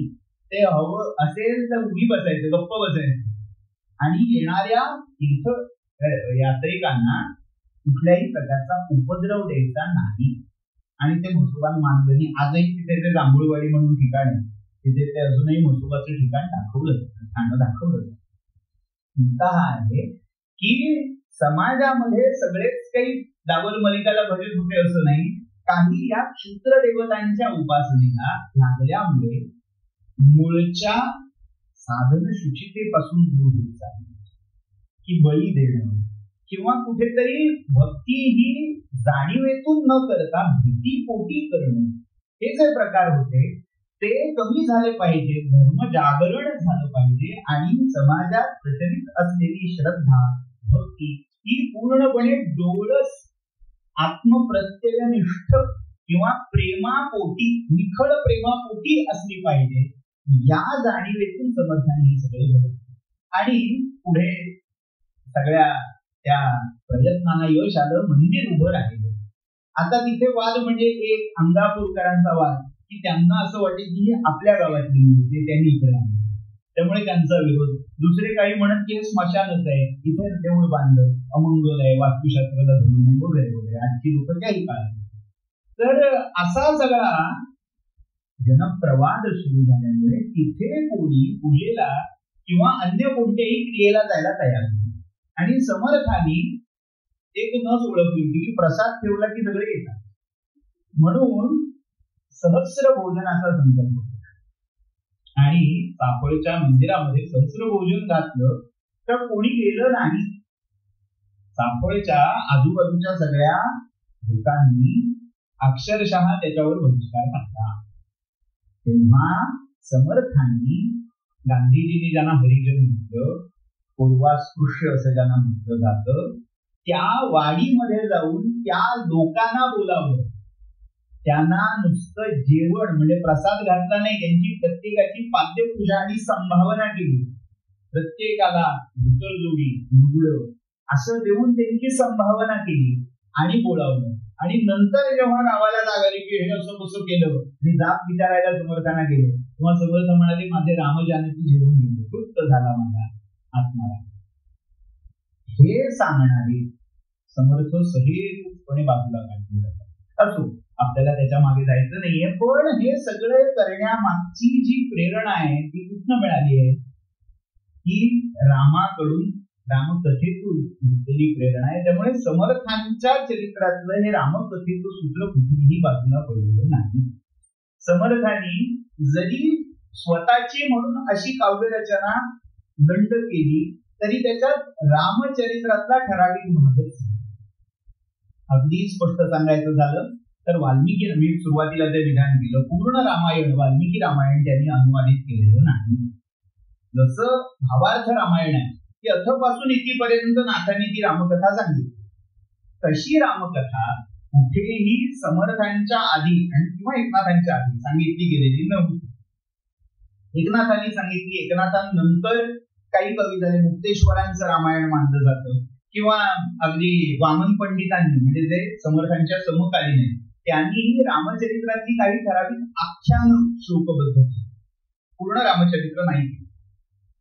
समर्थांनी जे रामचरित्र केलं त्याच्यामध्ये सुंदरकांड आणि युद्धकांड या दोन कांडांचा अनुवाद केला. अनुवाद म्हणण्यापेक्षा आपल्या शैलीमध्ये त्याचं पुनर्कथन केलं. हे करत असताना त्यांनी हीच दोन कांड का निवडली असा प्रश्न पडतो. म्हणजे स्वाभाविक करताना अख्खं बालकांड करता आलं असतं किंवा शेवटचं उत्तरकांडही करता आलं असतं फॉर चेंज. पण समर्थांनी रामचरित्रातली हीच 2 कांड सहेतुकपणे निवडलेली आपल्याला दिसते. कारण रामायणामधला रामकथेमधला सगळ्यात महत्वाचा जो वीररस आहे हा वीररस या 2 कांडामध्ये. सुंदरकांड म्हणजे पूर्ण मारुतीचा पराक्रम, लंकादहन प्रसंग, सीतेचा शोध हा, आणि युद्धकांड लंकाकांड हा सगळा भाग तर रामाचा आणि वानर सेनेच्या युद्धाचा. तर हीच 2 कांड का समर्थांनी शब्दबद्ध केली? त्याचं कारण बाकीच्या रामकथेमध्ये जर समाज गुंतून पडला म्हणजे मग पाय लागून अहिल्या शेळा राघवे नृत्य केली, पदी लागता होऊन गेली असं म्हटल्यावर कदाचित लोक पुन्हा रामाचे पाय धरा, रामाच्या पायाचं तीर्थ घ्या आणि त्याचा स्पर्श झाला की मोक्ष मिळेल, ह्या बाबड्या भावाने गुंतून पडतात की काय?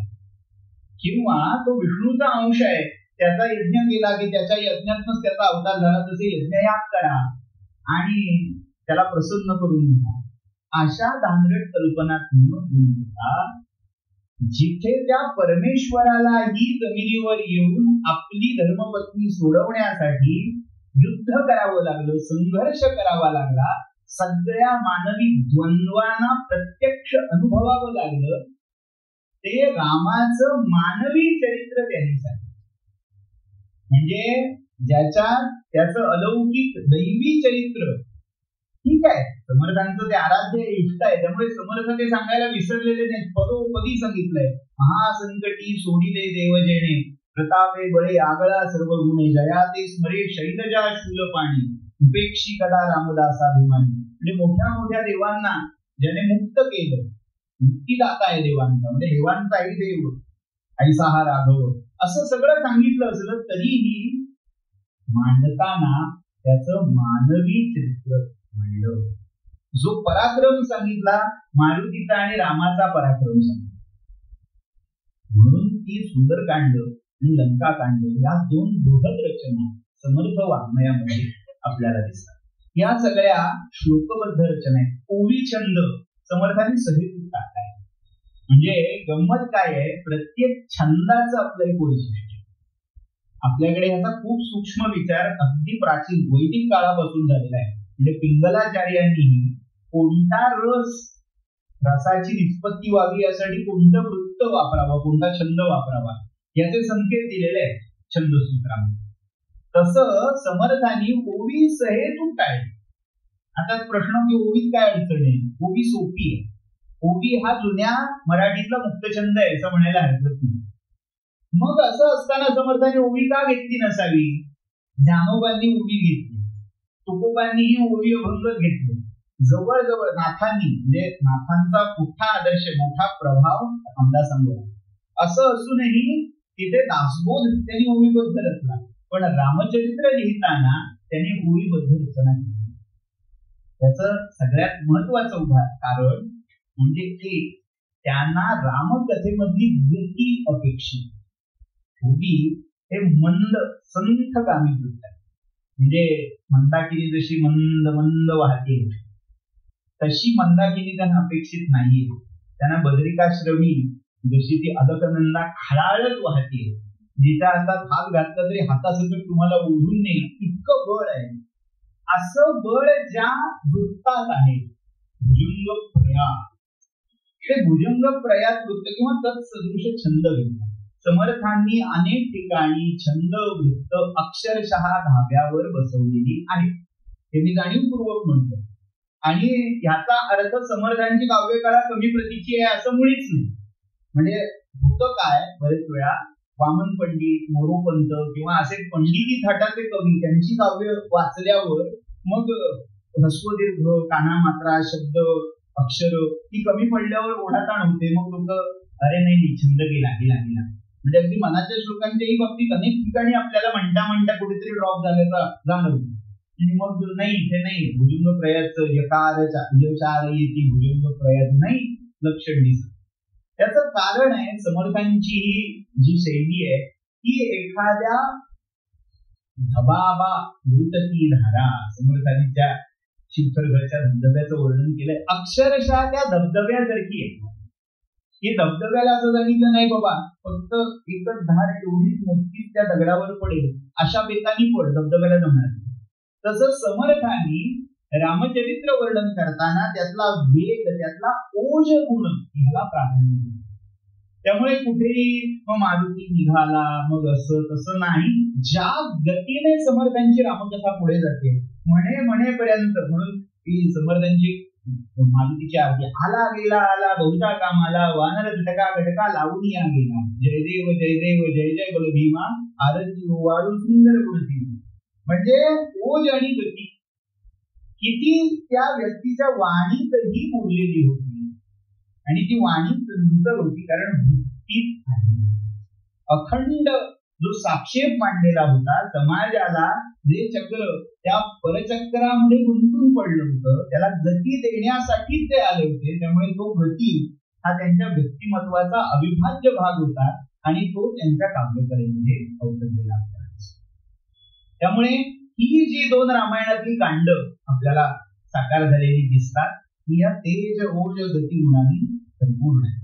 आज आपल्याकडे मर्यादा आहे, उद्या जमलं तर म्हणजे उद्या आणि परवा आपण थोडा पीपीटीचा अवलंब करणार आहोत. म्हणजे काय होतं, नुसतं इकडून तिकडून गेले वारे हे असं आहे ते तसं आहे असं तोंडी सांगण्यापेक्षा थोडं व्हिज्युअल जर काही असेल, कारण उद्याचा सगळ्यात महत्वाचा विषय आहे सीता स्वयंवर. आणि सीता स्वयंवरामधली अक्षरशः जी चित्रदर्शी वर्णन आहे, म्हणजे असं वाचल्या असा तो देखावा मिथिलेचा उभा राहील असं सामर्थ्य त्याच्यात आहे. त्यामुळे ते नुसतं माझ्या शब्दांपेक्षा दृक प्रत्यय त्याच्यात आला तर बरं होईल. तर उद्या मी प्रयत्न करतो यातले काही श्लोक समर्थांच्या याच्यातले त्यातली गती त्यातलं सौंदर्य कळावं यासाठी मान्य आहे. आता या पलीकडे जाऊन समर्थांनी काही प्रकरणात रामचरित्र सांगितले, लघु प्रकरण. ती कशासाठी, तर त्या काळी हरिकथा निरूपण हे धर्म प्रचाराचं सगळ्यात महत्वाचं साधन होतं. आणि हरिकथा करत असताना ती गद्यात न सांगता पद्यात सांगतो हा शिरस्ता. पद्यात सांगण्यामागची 3 कारणं म्हणजे एक, कथा मुखोद्गत करणं, कंठस्थ करणं हे गद्यापेक्षा पद्यात सोपं असतं. त्यामुळे छंदोबद्ध रचना केल्यामुळे आणि आकारबद्ध असल्यामुळे ते पटकन या गावातून त्या गावात पोहोचवायला सोपं होतं. लिखितापेक्षा मौखिक परंपरा ही मराठी किंवा एकूणच भारतीय शिक्षण पद्धतीला जवळची होती आणि आजही आहे. दुर्दैवाने स्मार्ट होण्याच्या नादात आपण ओव्हर स्मार्ट होऊन बसल्यामुळे पाठ करणं, पाठांतर करणं आणि जी पद्धत होती ती हळूहळू कालबाह्य होती की काय, पण आजही कुठेही या सगळ्यापेक्षा जे आतून हात साठवलेलं आहे ते प्रकट होणं, उत्स्फूर्त बाहेर येईल, ही खरी मजा त्यातली आपल्याला लक्षात येईल. तर समर्थांनी त्यासाठी छंदोबद्ध प्रकरण रचले. दुसरं त्याचं कारण असं आहे की ह्या छंदोबद्ध प्रकरणातून जास्तीत जास्त काय केलं तर एकच कथा पुन्हा पुन्हा वेगवेगळ्या तऱ्हांनी वेगवेगळ्या पद्धतीने रंगवून सांगितलं. हे फार महत्वाचं आहे. म्हणजे जेव्हा एक लेखक, एक कवी एक प्रकारे रामायण लिहिल, तोच कवी दुसऱ्या वेळी त्याच पद्धतीने लिहिल असं नाही. त्या वेळी त्या कवीच्या मनामधले भाव आणि आजूबाजूची वातावरण परिस्थिती ही देखील अवलंबून आहे. त्यामुळे परिस्थिती अनुसार रामचरित्राचं पुनर्कथन समर्थांनी केलं. ते कसं, ते त्याची काही उदाहरणं नंतर दाखवतो. म्हणजे समर्थांनी फक्त मावळ्यांसाठी, फक्त धर्मजागरणासाठी रामायण दिलं असं नाही, तर रामायण फॉर ऑल, समाजातल्या प्रत्येक घटकाला रामायण आहे त्याच्यासाठी आहे. रामायणामध्ये प्रत्येकाला जो ते वांछील तो ते लाभो असं मिळणारे, लाभणारे, ही समर्थांची अंतर्दृष्टी आहे. त्यामुळे ज्याच्या त्याच्यासाठी रामायण कसं ऍप्लिकेबल आहे किंवा कसं घेण्यासारखं आहे हे कळावं यासाठी वेगवेगळ्या भाव छटातून रामायण बनवलं. त्यामुळे असे हे समर्थांनी रचलेल्या राम चरित्रात्मक प्रकरणांचे काही संदर्भ आपल्याला पाहतो. आता सगळ्यात महत्वाचा मुद्दा, आपल्याला किती वेळ, सगळ्यात महत्वाचा मुद्दा आपण जो आतापर्यंत कथासूत्र म्हणून घेतलेला आहे की कथाभेद. कारण रामकथा तर आपण मूळ वाल्मिकींचे प्रमाण असं कुठेच म्हटलेलं नाही.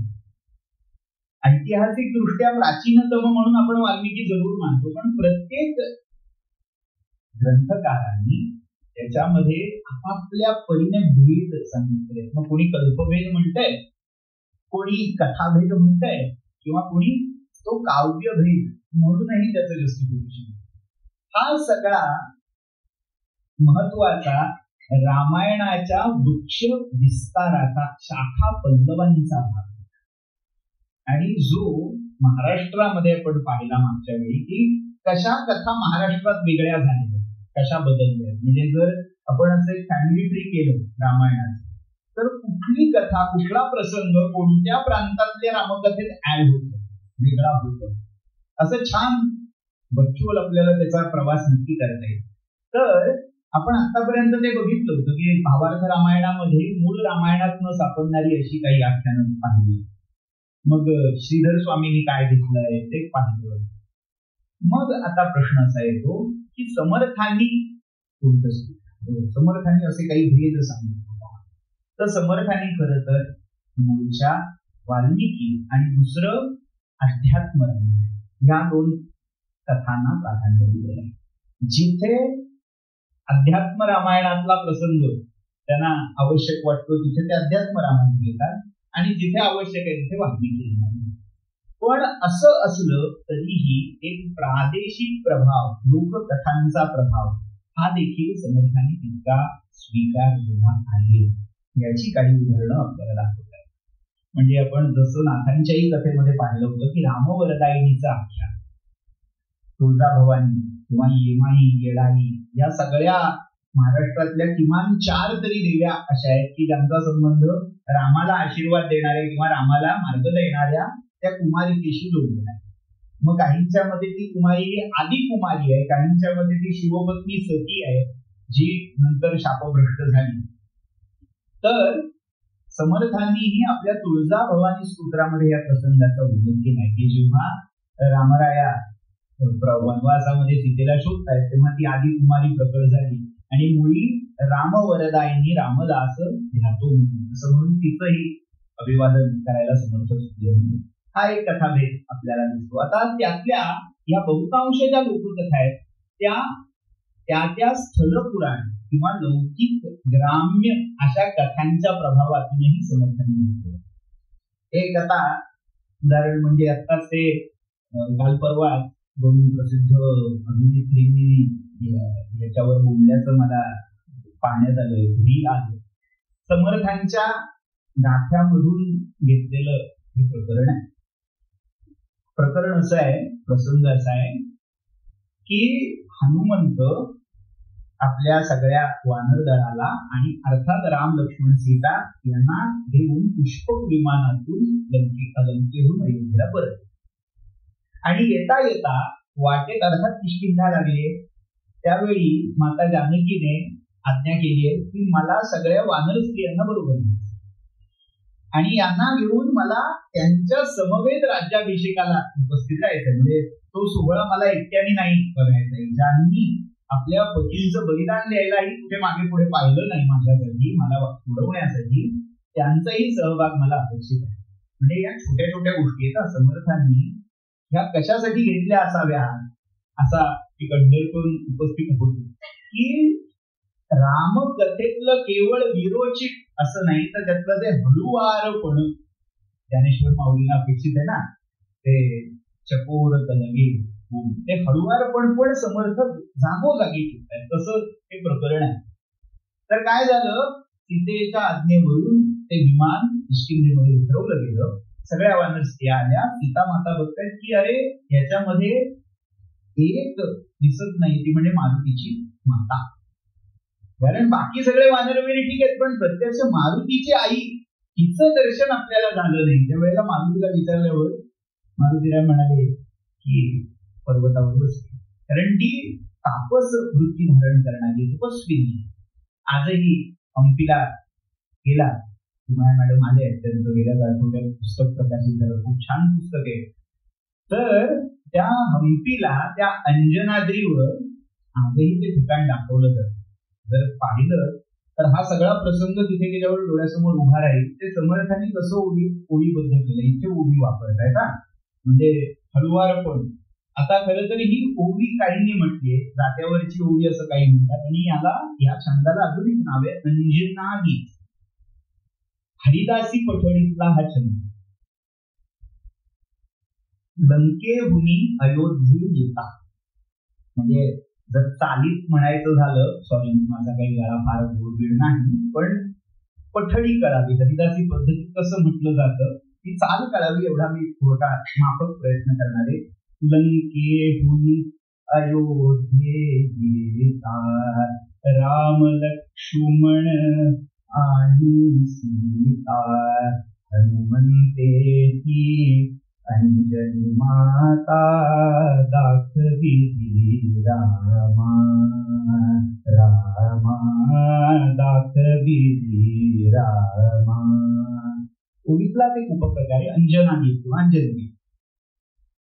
प्रसंग लक्षात आला, आपली अंजनी माता त्या अंजनाद्रीवर बसलेली हनुमंतानी दाखवली. सवघे केला नमस्कार, काल लक्षात आली. आता मूळ पडतो. काय बोले रघुवीर, तुझ्या कुमरा आम्हा थोर उपकार केला. तुझ्या कुंवर राजपूत भाषेत म्हणतात तसं, तुझ्या राजपुत्राने आमच्यावर थोर उपकार केला. सीता शुद्धी येणे केली, लक्ष्मणाची शक्ती हरिली. आता इथे शक्ती म्हणजे ती लागलेली शक्ती, तिचा प्रभाव. लंका जाळुनी निर्दाळईनी राक्षसी सेना, अहिरावण महिरावण, घात करिता अमुचा प्राण, देवी रूपे दोघा जना रक्षियले माते. 18 पदमे वानर भार, श्रमे युद्ध केले फार, शिळा सेतू सागर समाप्त केला. माते तुझिया उदरी जाण, हनुमान जन्मला रत्न, एवढे माझे रामायण याचे युद्ध. पुढे म्हणतात, ऐकोनी पुत्राची ही स्तुती, माता तुच्छ मानी चित्ती, व्यर्थ काबा रघुपती वासी भाग. काय रामा, काय सांगतोय, काय हे दळभद्री काय तर माझ्या बुद्धी आले असं अंजना मला म्हणतो. हा का माझ्या उदरी आला, गर्भाहुनी नाही का गळला, आपण असता कष्टविला श्रीराम माझा. भाव काय आहे, हा माझ्या पोटी आल्यावरच गर्भ गळून का पडला नाही, तो तिथे असताना तुम्हाला एवढी कोशिश पडलीच का, एवढं युद्ध करावंच का लागेल. माझी या दुग्धाची प्रौढी. आता गंमत काय आहे, व्यावहारिक मन समर्थ आहेत ना, व्यवहार कुठे सुटत नाही. समर्थ म्हणतात की एक स्त्री सांगते म्हटल्यावर असा प्रश्न येतो, सांगायला काय जातंय, लढायला उभं राहिल्यावर कळेल. तर तो भाव, तो प्रश्न ओळखून अंजनी माता पुढचे उद्गार, माझी या दुग्धाची प्रौढी, कलिकाळाची नरडी मुरडी, रावणाधिक हे बापुडी, घुंगरिटी तेथे. घुंगरिटी म्हणजे छोटासा अगदी किडा, म्हणजे मशक संस्कृत मध्ये त्याला म्हणतात. असत्य रामा वाटेल बोली, अरे रामा मी म्हणते ते असत्य वाटत असेल, दुग्धधारा सोडी येईल. आता वानरी आहे त्यामुळे वस्त्राचं बंधन नाही, तर आपली दुग्धधारा जोडली. शैला उदरी पोचवली त्रिखंडी तेव्हा, आणि तो जो समोरचा पर्वत ती शिळा होती, शैला उदरी, त्या शैलाच्या उदरामध्ये ती आपली दुग्धधारा स्तन्यधारा सोडली. आणि काय झालं, शेला उदरी पोचली त्रिखंडित तेव्हा, म्हणजे 3 खंड, त्याचे 3 खंड झाले. आजही तिथे तुम्ही हंपीला गेलात तर तो असा मोरच्या डोंगरापासून तुटलेला कडा आणि मग त्याच्यात आलेला मारुतीचा आकार दाखवला जातो. तर ते का, तर त्या दुधाची ही थोडी, नुसत्या दुधाच्या धारेने अख्खा शैलातला एक कपाट, एक कंदरा वेगळी केली. एवढं दाखवून थांबली नाही, वेणी दंड पार दिला. वेणीचा, आता मारुतीची शक्ती तर हिची वेणी. लंके लागी वेढा दिधला, आणुनी रामासी दाखविला अंजनी माते. लंकेला आपल्या वेणीमध्ये गुंडाळून अख्खी लंका उचलून अंजनीने आणून दाखवली. बघ, माझ्या नुसत्या दुधात नाही, माझ्या वेळीत ही ताकद आहे की अख्खी लंका उचलून मी इथे आणू शकते. सीता बोले अंजलीशी. आता एक माता दुसऱ्या मातेची समजूत काढायला मध्ये पडली. का कोपशी बाळकाशी रामे आज्ञा हनुमंतासी दिधली मदती. रामाचीच आज्ञा नव्हती आणि रामाला कमीपणा येऊ नये यासाठी हे सगळं केलं. आश्चर्य वाटले रामा म्हणे माते धन्य महिमा पादपद्मे चौघा जणा वंदियले भावे. अत्यंत जीवलग सखा हनुमंत भक्तलिका रामदास पाठी राखा महाप्रभू. शेवटी समर्थांनी म्हणजे हा हलका हळुवार प्रसंग या शैलीमध्ये रंगवला केला. किंवा अजून एक म्हणजे हळुवारपणाचित्ता काय असतं ते कळावं यासाठी रामदासी म्हणजे आपण मागच्या वेळी मी हा उल्लेख केला होता की आपण चरित्र म्हटल्यावर असा ग्रंथ घेतलाय आणि बाळेच्या बाळ लिहून काढले तसं नाही. जी स्फुटक प्रकरण असतात त्याच्यामधूनही हे चरित्र जागोजागी सांगितलंय. समर्थांनी तसा एक भाग केला. रामदासी सांप्रदायिक पद्धतीमध्ये उत्सव संपला शेवटचा दिवस जो असतो त्या दिवशी ललित केलं जातं. हरिदासी पद्धतीमध्ये ललिताचं कीर्तन प्रसिद्ध आहे आणि त्या ललिताचं वैशिष्ट्य काय तर रामराज्याभिषेकाचा सोहळा सांगितला. त्या दिवशी रत्नजडित सिंहासन हे पद लावलं जातं आणि राम बसले, रामांचा दरबार भरलाय आणि रामांकडे जो तो मागणं मागायला जातो. मग आंधळा जातोय मला डोळे दे, मग ज्ञानरूपी चक्षु रामाने त्याला दिले. बहिरा जातोय तर त्याला सहनशीलता आणि श्रवणाची शक्ती रामाने दिली. असं प्रत्येक जण आपापलं मागणं घेऊन जातो. तर असा राम दरबाराचा प्रसंग. आता त्यातलं रामचरित्र त्यातली रामकथा समर्थ कशी दाखवताय. कपी सकळ ही प्रयाण काळी प्रेमे ओसंडीती दोही डोळी नित्य आठवे सुखाची नवाळी म्हणती रामा तुझी सवय लागली. हे पादुपद म्हणजे पूर्ण ते कसं म्हटलं जातं. रामा तुझी सवय लागली, रामा तुझी सवय लागली. या पद्धतीत ते पादुपद पुढे जातं. प्रत्येक कडव्याचा शेवट रामा तुझी सवय लागली. कोण म्हणतंय. कपी सकळ ही प्रयाण काळी. सगळे कपी आता रामराज्याभिषेक झाला, सोहळा झाला, पारितोषिक वाटून झाली, आता जायला परत निघाले प्रयाण काळी. आणि आता त्यांचा पाय निघत नाही. म्हणजे एवढा बलदंड समर्थांसारखा पुरुष समर्थ घडवावे तरीच समर्थ म्हणवावे असा म्हणणारा काय हळुवारपण असेल. ते म्हणतायत की रामराज्याभिषेक झाला, सगळे वानर प्रयाण आलं निघाले, किष्किंधेकडे परत निघाले. आता त्यांचा पाय निघत नाही, घोटाळत आहेत आणि रामापाशी पुन्हा पुन्हा येऊन सांगतायत रामा तुझी सवय लागली. काय झालं. जो तू अगोदर ब्रह्मादिका ध्यानी नातुडसी पंचमुखा तो तू आम्हा झाला सखा प्रेम दिधले वायुसुद्धा. जो ब्रह्मा आणि शंकरालाही जो अगोचर आहे तो तू आमचा सखा समानम म्हणजे आमच्या बरोबर तू वावरलास, आमच्या बरोबर राहिलास, रमलास, खेळलास, असं भाग्य तू आम्हाला दिलंस.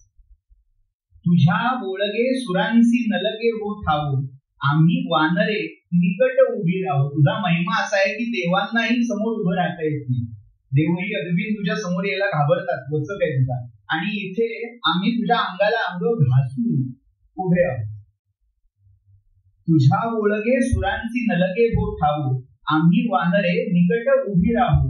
न्याहार वधनी वदन तुझे पहावो परी झाला नाही आमचा भाव. धाणे म्हणजे तृप्त होतो.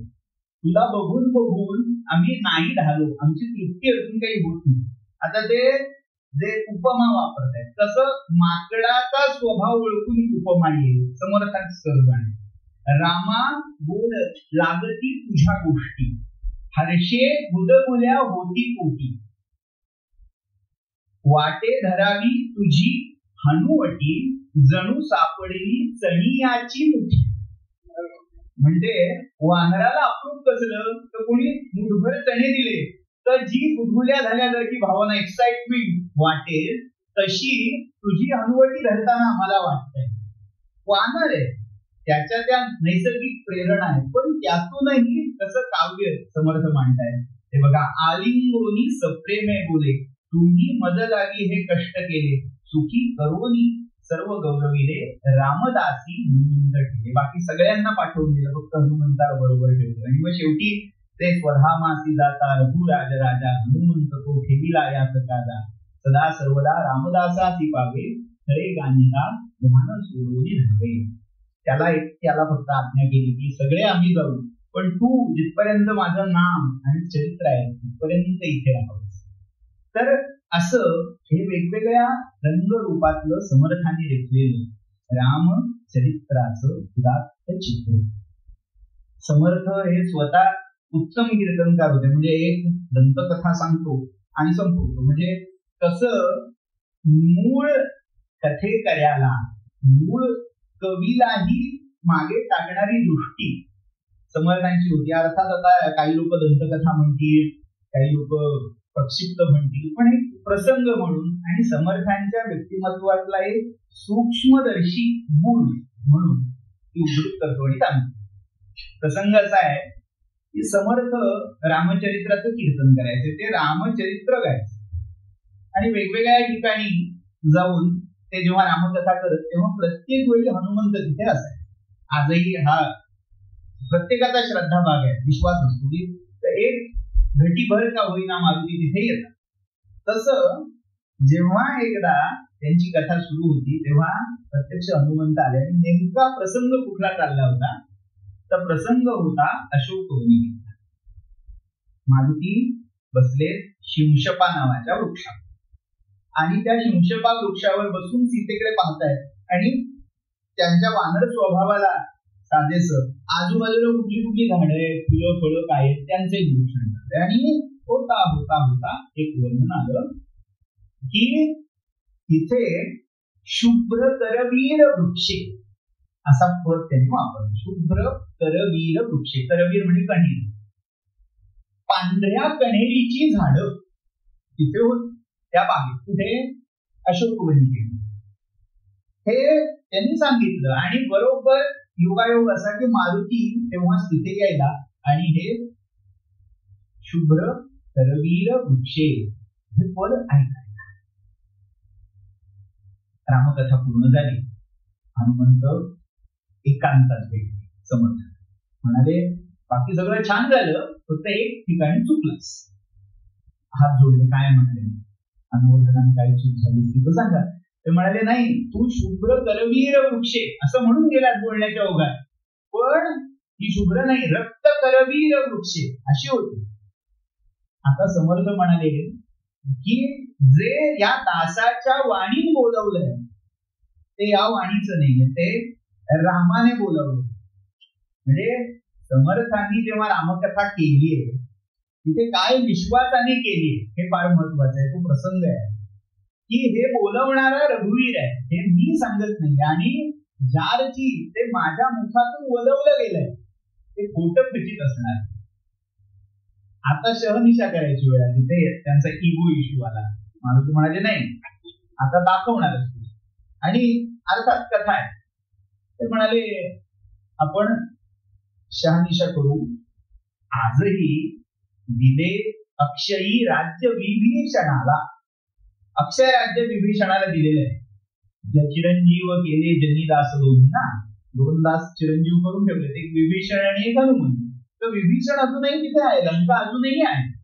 ती चर्मचक्षुना दिसत नसेल, आपण दिव्य काया धारण करूया आणि जाऊन येऊ. आणि समर्थांना पाठीवर घेतलं आणि हनुमंतांनी उड्डाण केलं. लंकेला आले आणि मारुतीराय आले म्हटल्यावर विभीषण स्वागताला गेले. वा वा म्हणाले, या मारुतीराया स्वागत झालं. म्हणाले बाकी सगळं स्वागत राहू दे, मला आधी अशोकवनी घेतली.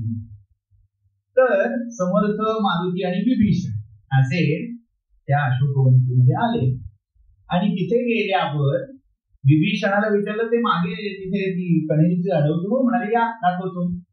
दाखवली, ती सगळी पांढरी निघाली. आता हनुमंत म्हणाले असं कसं, मला लाल आठवत आहे. आणि मग आता समर्थांकडे पाहिजे. समर्थ म्हणाले बोलवितो मज राम, हे रामाने बोलावलेलं आहे, त्यामुळे ते खोटं निश्चित असणार नाही. पण तुम्ही जे पाहिलं तेही खोटं नाही का? तर त्या रावणाला बघून तुमचा राग, तुमचा पारा इतका चढला की ते रक्त तुमच्या डोळ्यात उतरलं आणि डोळे लाल झाल्यामुळे तुम्हाला ती पांढरी शुभ्र कण्हेर, त्याचं कारण काय आहे? शिवभक्त असणारा रावण शंकराला पांढरी कण्हेर अर्पण करतात.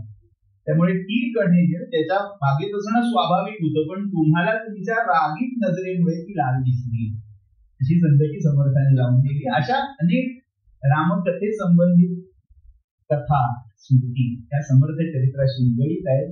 मूळ मुद्दा हा की समर्थांचं पूर्ण चरित्र हे रामकथेच्या मुशीतच घडलेलं होतं. मुख्य ते हरिकथा निरूपण म्हणजे रामकथा निरूपण समर्थांनी मुख्यत्वे केलं आणि त्यातून काय काय साधलं, अर्थात राजकारण साधलं. सावधपण सर्व विषयी कसं असावं ते हनुमंताच्या उदाहरणातून दाखवलं. आणि चौथा तो साक्षेप, कोणत्याही सत्य धर्म किंवा या मूल्यांच्या रक्षणासाठी कसं सक्रिय असावं. साक्षेपाचा अर्थ सक्रिय, अखंड चळवळ उभी करणं, अखंड उत्साह प्रयत्न याची कास धरणं म्हणजे तो साक्षेप, जो राम आणि हनुमंतांच्या प्रतीकातून समर्थांनी समाजाला घालून दिला. असा हा समर्थांच्या रामकथेचा थोडक्यात घेतलेला आढावा. इथे थांबूया. उद्या आपल्याला समर्थ सांप्रदायिक काही कवींनी रामचरित्र कशी रंगवले किंवा सगळ्यात महत्वाचं वेण्णा स्वामींनी सीता स्वयंवर नावाचं काव्य रचलेलं आहे त्याचा थोडा रसद परामर्श करायचा आहे. सर्वांना मनपूर्वक धन्यवाद. जर काही प्रश्न असतील आणि वेळ असेल तर पाहूया, थांबूया.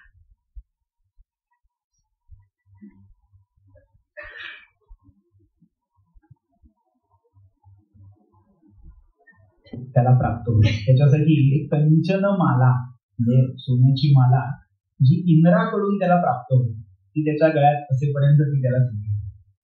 त्यामुळे सुग्रीवालाही याचे अनेक वेळा अनुभव चांगलेच आले होते. चांगला तो त्याच्यात मुरपळला होता की तो गेला किती अवसान घेऊन गेला की भुस असं व्हायचं. आणि राम हे जरी अवतारी होते तरी मानवी मर्यादेत राहून काम करणारे, कुठेही कृष्णासारखे वाटेल तेव्हा मी आहे तोच असं सांगणारे नसल्यामुळे त्यांनी ही मानवी चौकट ओलांडली नाही की त्याच्या समोर गेल्यावर माझंही बळ जाऊ शकतं. त्यामुळे हा पहिला त्यांनी शिरस्ता पाळला. दुसरं, मागून मारण्यामागचं राजकारण असं की ह्या सगळ्या युद्धामध्ये रामांचा संघर्ष प्रत्यक्ष नव्हता. त्यांना सुग्रीवाला प्रोजेक्ट करायचं होतं. सुग्रीवाच्याशी लढता लढता त्याला मी मारलं. त्याचं कारण सुग्रीव हा कमी पडतो. सुग्रीवाची बाजू सत्याची, ज्याने त्याने आपला संघर्ष लढला पाहिजे तो कमी पडला तर मी, म्हणजे हा जो फार मोठा आदर्श आहे की आपली लढाई आपल्याला लढायला लागते. राम येईल मी माझं काम करून जाईल, हे रामाना त्याही वेळी मान्य नव्हतं आणि आजही नाही. त्यामुळे पहिलं तू लढ, जेव्हा तुझं काही मात्र चालणार नाही तेव्हा मी आहे हे दाखवण्यासाठी त्यांनी म्हणजे तटस्थ राहून त्याच्यात शेवटची निर्णायक भूमिका घेतली. आणि सगळ्यात महत्वाचा तिसरा की जे एक डिप्लोमॅटिक उत्तर रामाने स्वतः वाढलेलं आहे की आम्ही क्षत्रिय आहोत, आम्ही राजन्य आहोत, आम्ही ही लढाई नाही करत, ही शिकार करतो. जेव्हा शिकारीला जातात तेव्हा शिकार करताना समोर जाऊन मारणं काही अपेक्षित नाही, कोणी कुठेही कसंही मारू शकतो. आता गंमत अशी आहे की त्याच्यावरही अनेक आक्षेप आहेत. मुळात वालीवध हा रामचरित्रावरचा कलंक आहे असं मानणार ही एक फार मोठी धारा आहे, एक प्रवाह. त्यामुळे मी त्या प्रवाहाच्या विरुद्ध किंवा अनुकूल असं काही बोलत नाहीये. फक्त मूळ रामायणामधल्या या 3 महत्वाच्या गोष्टी आहेत की राम त्याचं जस्टिफिकेशन काय करतायत, त्याच्या मागचा राजकारणी दृष्टिकोन काय, आणि त्यातलं सिद्धीचा जो अद्भुत वाटू शकतो, अशक्य प्रायही वाटू शकतो, तो भाग काय. नाही पण अधर्माने वागला ना वादी, अधर्माने वागला म्हणूनच त्याला मारला. तो अर्थात हो म्हणजे धर्माचं रक्षण करण्याकरता अर्थात म्हणजे मग ते चूक नाहीच. मुद्दा कसा आहे, समाजामध्ये एक वर्ग असा आहे की नाही जे चूक मानतोय, म्हणजे त्याच्यावरचं वक्तव्य असं असतं की एवढं होतं तर जायचं समोर चॅलेंज द्यायचा, आडून मारायची काय नाही. ते जे आडून मारणं आहे हे शल्य अनेक रामकथाकारांच्याही मनात आहे. म्हणजे हे फक्त समाजातल्या एका वर्गापुरतं नाही, ते अनेक कथेकऱ्यांनी आपल्या कथांमधून काव्यामधून मांडले. अगदी एक उत्तम त्याचं उदाहरण म्हणजे हे शल्य हनुमान नाटक कार्याच्या मनात. हनुमान नाटक म्हणून हनुमंताचं नाटक त्याने रचलेलं रामायण म्हणून मानलं जातं, पण त्याचा दामोदर मिश्र नावाचा कवी आहे. तर त्याच्या शेवटच्या अंकात असा प्रसंग त्याला काढायला लागला. हे लोकनाट्य आहे. प्रसंग असा आहे की अंगद भडकलाय, सगळं झालं, युद्ध परत आलं आणि परत आल्यावर अंगद रामाला चॅलेंज केलं. हे मी माझ्या म्हणचं सांगत नाही, हनुमान नाटकातला शेवटचा 14वा अंक. त्या अंकामध्ये अंगद रामाला चॅलेंज करतोय की झालं आता, तुम्ही माझ्या बाबांनी मरता मरता जी मला आज्ञा केली होती की रामाची मदत कर, रामाचं सहाय्य कर, ती झाली. आता ते काम झालं, आता माझी पर्सनल भडास मला काढायची. तुम्ही माझ्या बाबांना का मारलं आणि त्या बदल्यात तुम्ही आता माझ्याशी लढा. माझ्या वडिलांनी शेवटच्या क्षणी जी मला आज्ञा केली होती ती मी तिचं पालन केलं, तुमचं काम झालं, माता सीतेला मुक्त केलं, आता सगळ्या चार्जेस मधून मोकळ्या होतात. मुद्दा असा आहे की तुम्ही माझ्या वडिलांना मारलं, तुम्ही माझे अपराधी आहात, त्यामुळे आता माझ्याशी दोन हात करा, लढा. आणि तेव्हा आकाशवाणी झाली. आकाशवाणी अशी झाली की आता हे जे चरित्र आहे हे पूर्णत्वास जाणार नाही, हा पुढच्या अवतारासाठीचा एक अनुबंध शिल्लक राहील. आणि तो अनुबंध म्हणजे कृष्णावतारी जो जरा नावाचा व्याध आला आणि त्याने बाण मारला आणि कृष्णाने देह ठेवला, तो कथानुबंध, तो ऋणानुबंध राहण्यासाठी ही लीला घडलेली. त्यामुळे ही लीला असल्यामुळे त्याच्यावर प्रश्न विचारला, असा प्रसंग त्यांनाही दाखवावा. त्यामुळे ज्यांना तो अधर्म वाटतोय त्यांनी मानावा. मग त्यांच्यासाठी उत्तर हे आहे की तो केला म्हणून परमेश्वरानेही त्याची परतफेड केली. आणि ज्यांना धर्म वाटतोय तो आहे वाली वदना खल निर्दालन, मी धर्माचे केले पालन.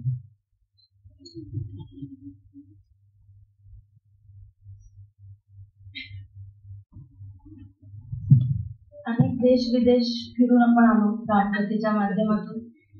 भारतात सुद्धा आपण अनेक राज्यांमध्ये फिरून आलो, पण ही रामकथा आपल्याला सगळ्यात आपलीशी वाटते. राकट देशाकडे देशा आपण असल्यामुळे आपल्याला तो जो भाव आहे तो पटकन आपलासा वाटतो. म्हणून हे म्हणतात ना, भूतांपरी हेची आता धरावे, रघुनायका आपुलेसे करणे. तर आज आपण रामाला फक्त आतापर्यंत जाणून घेत होतो, आता आपण त्याला आपलेसं केलेलं आहे. त्यामुळे उद्याही आपण आपलंसं करण्यासाठी भेटूयात याच वेळी.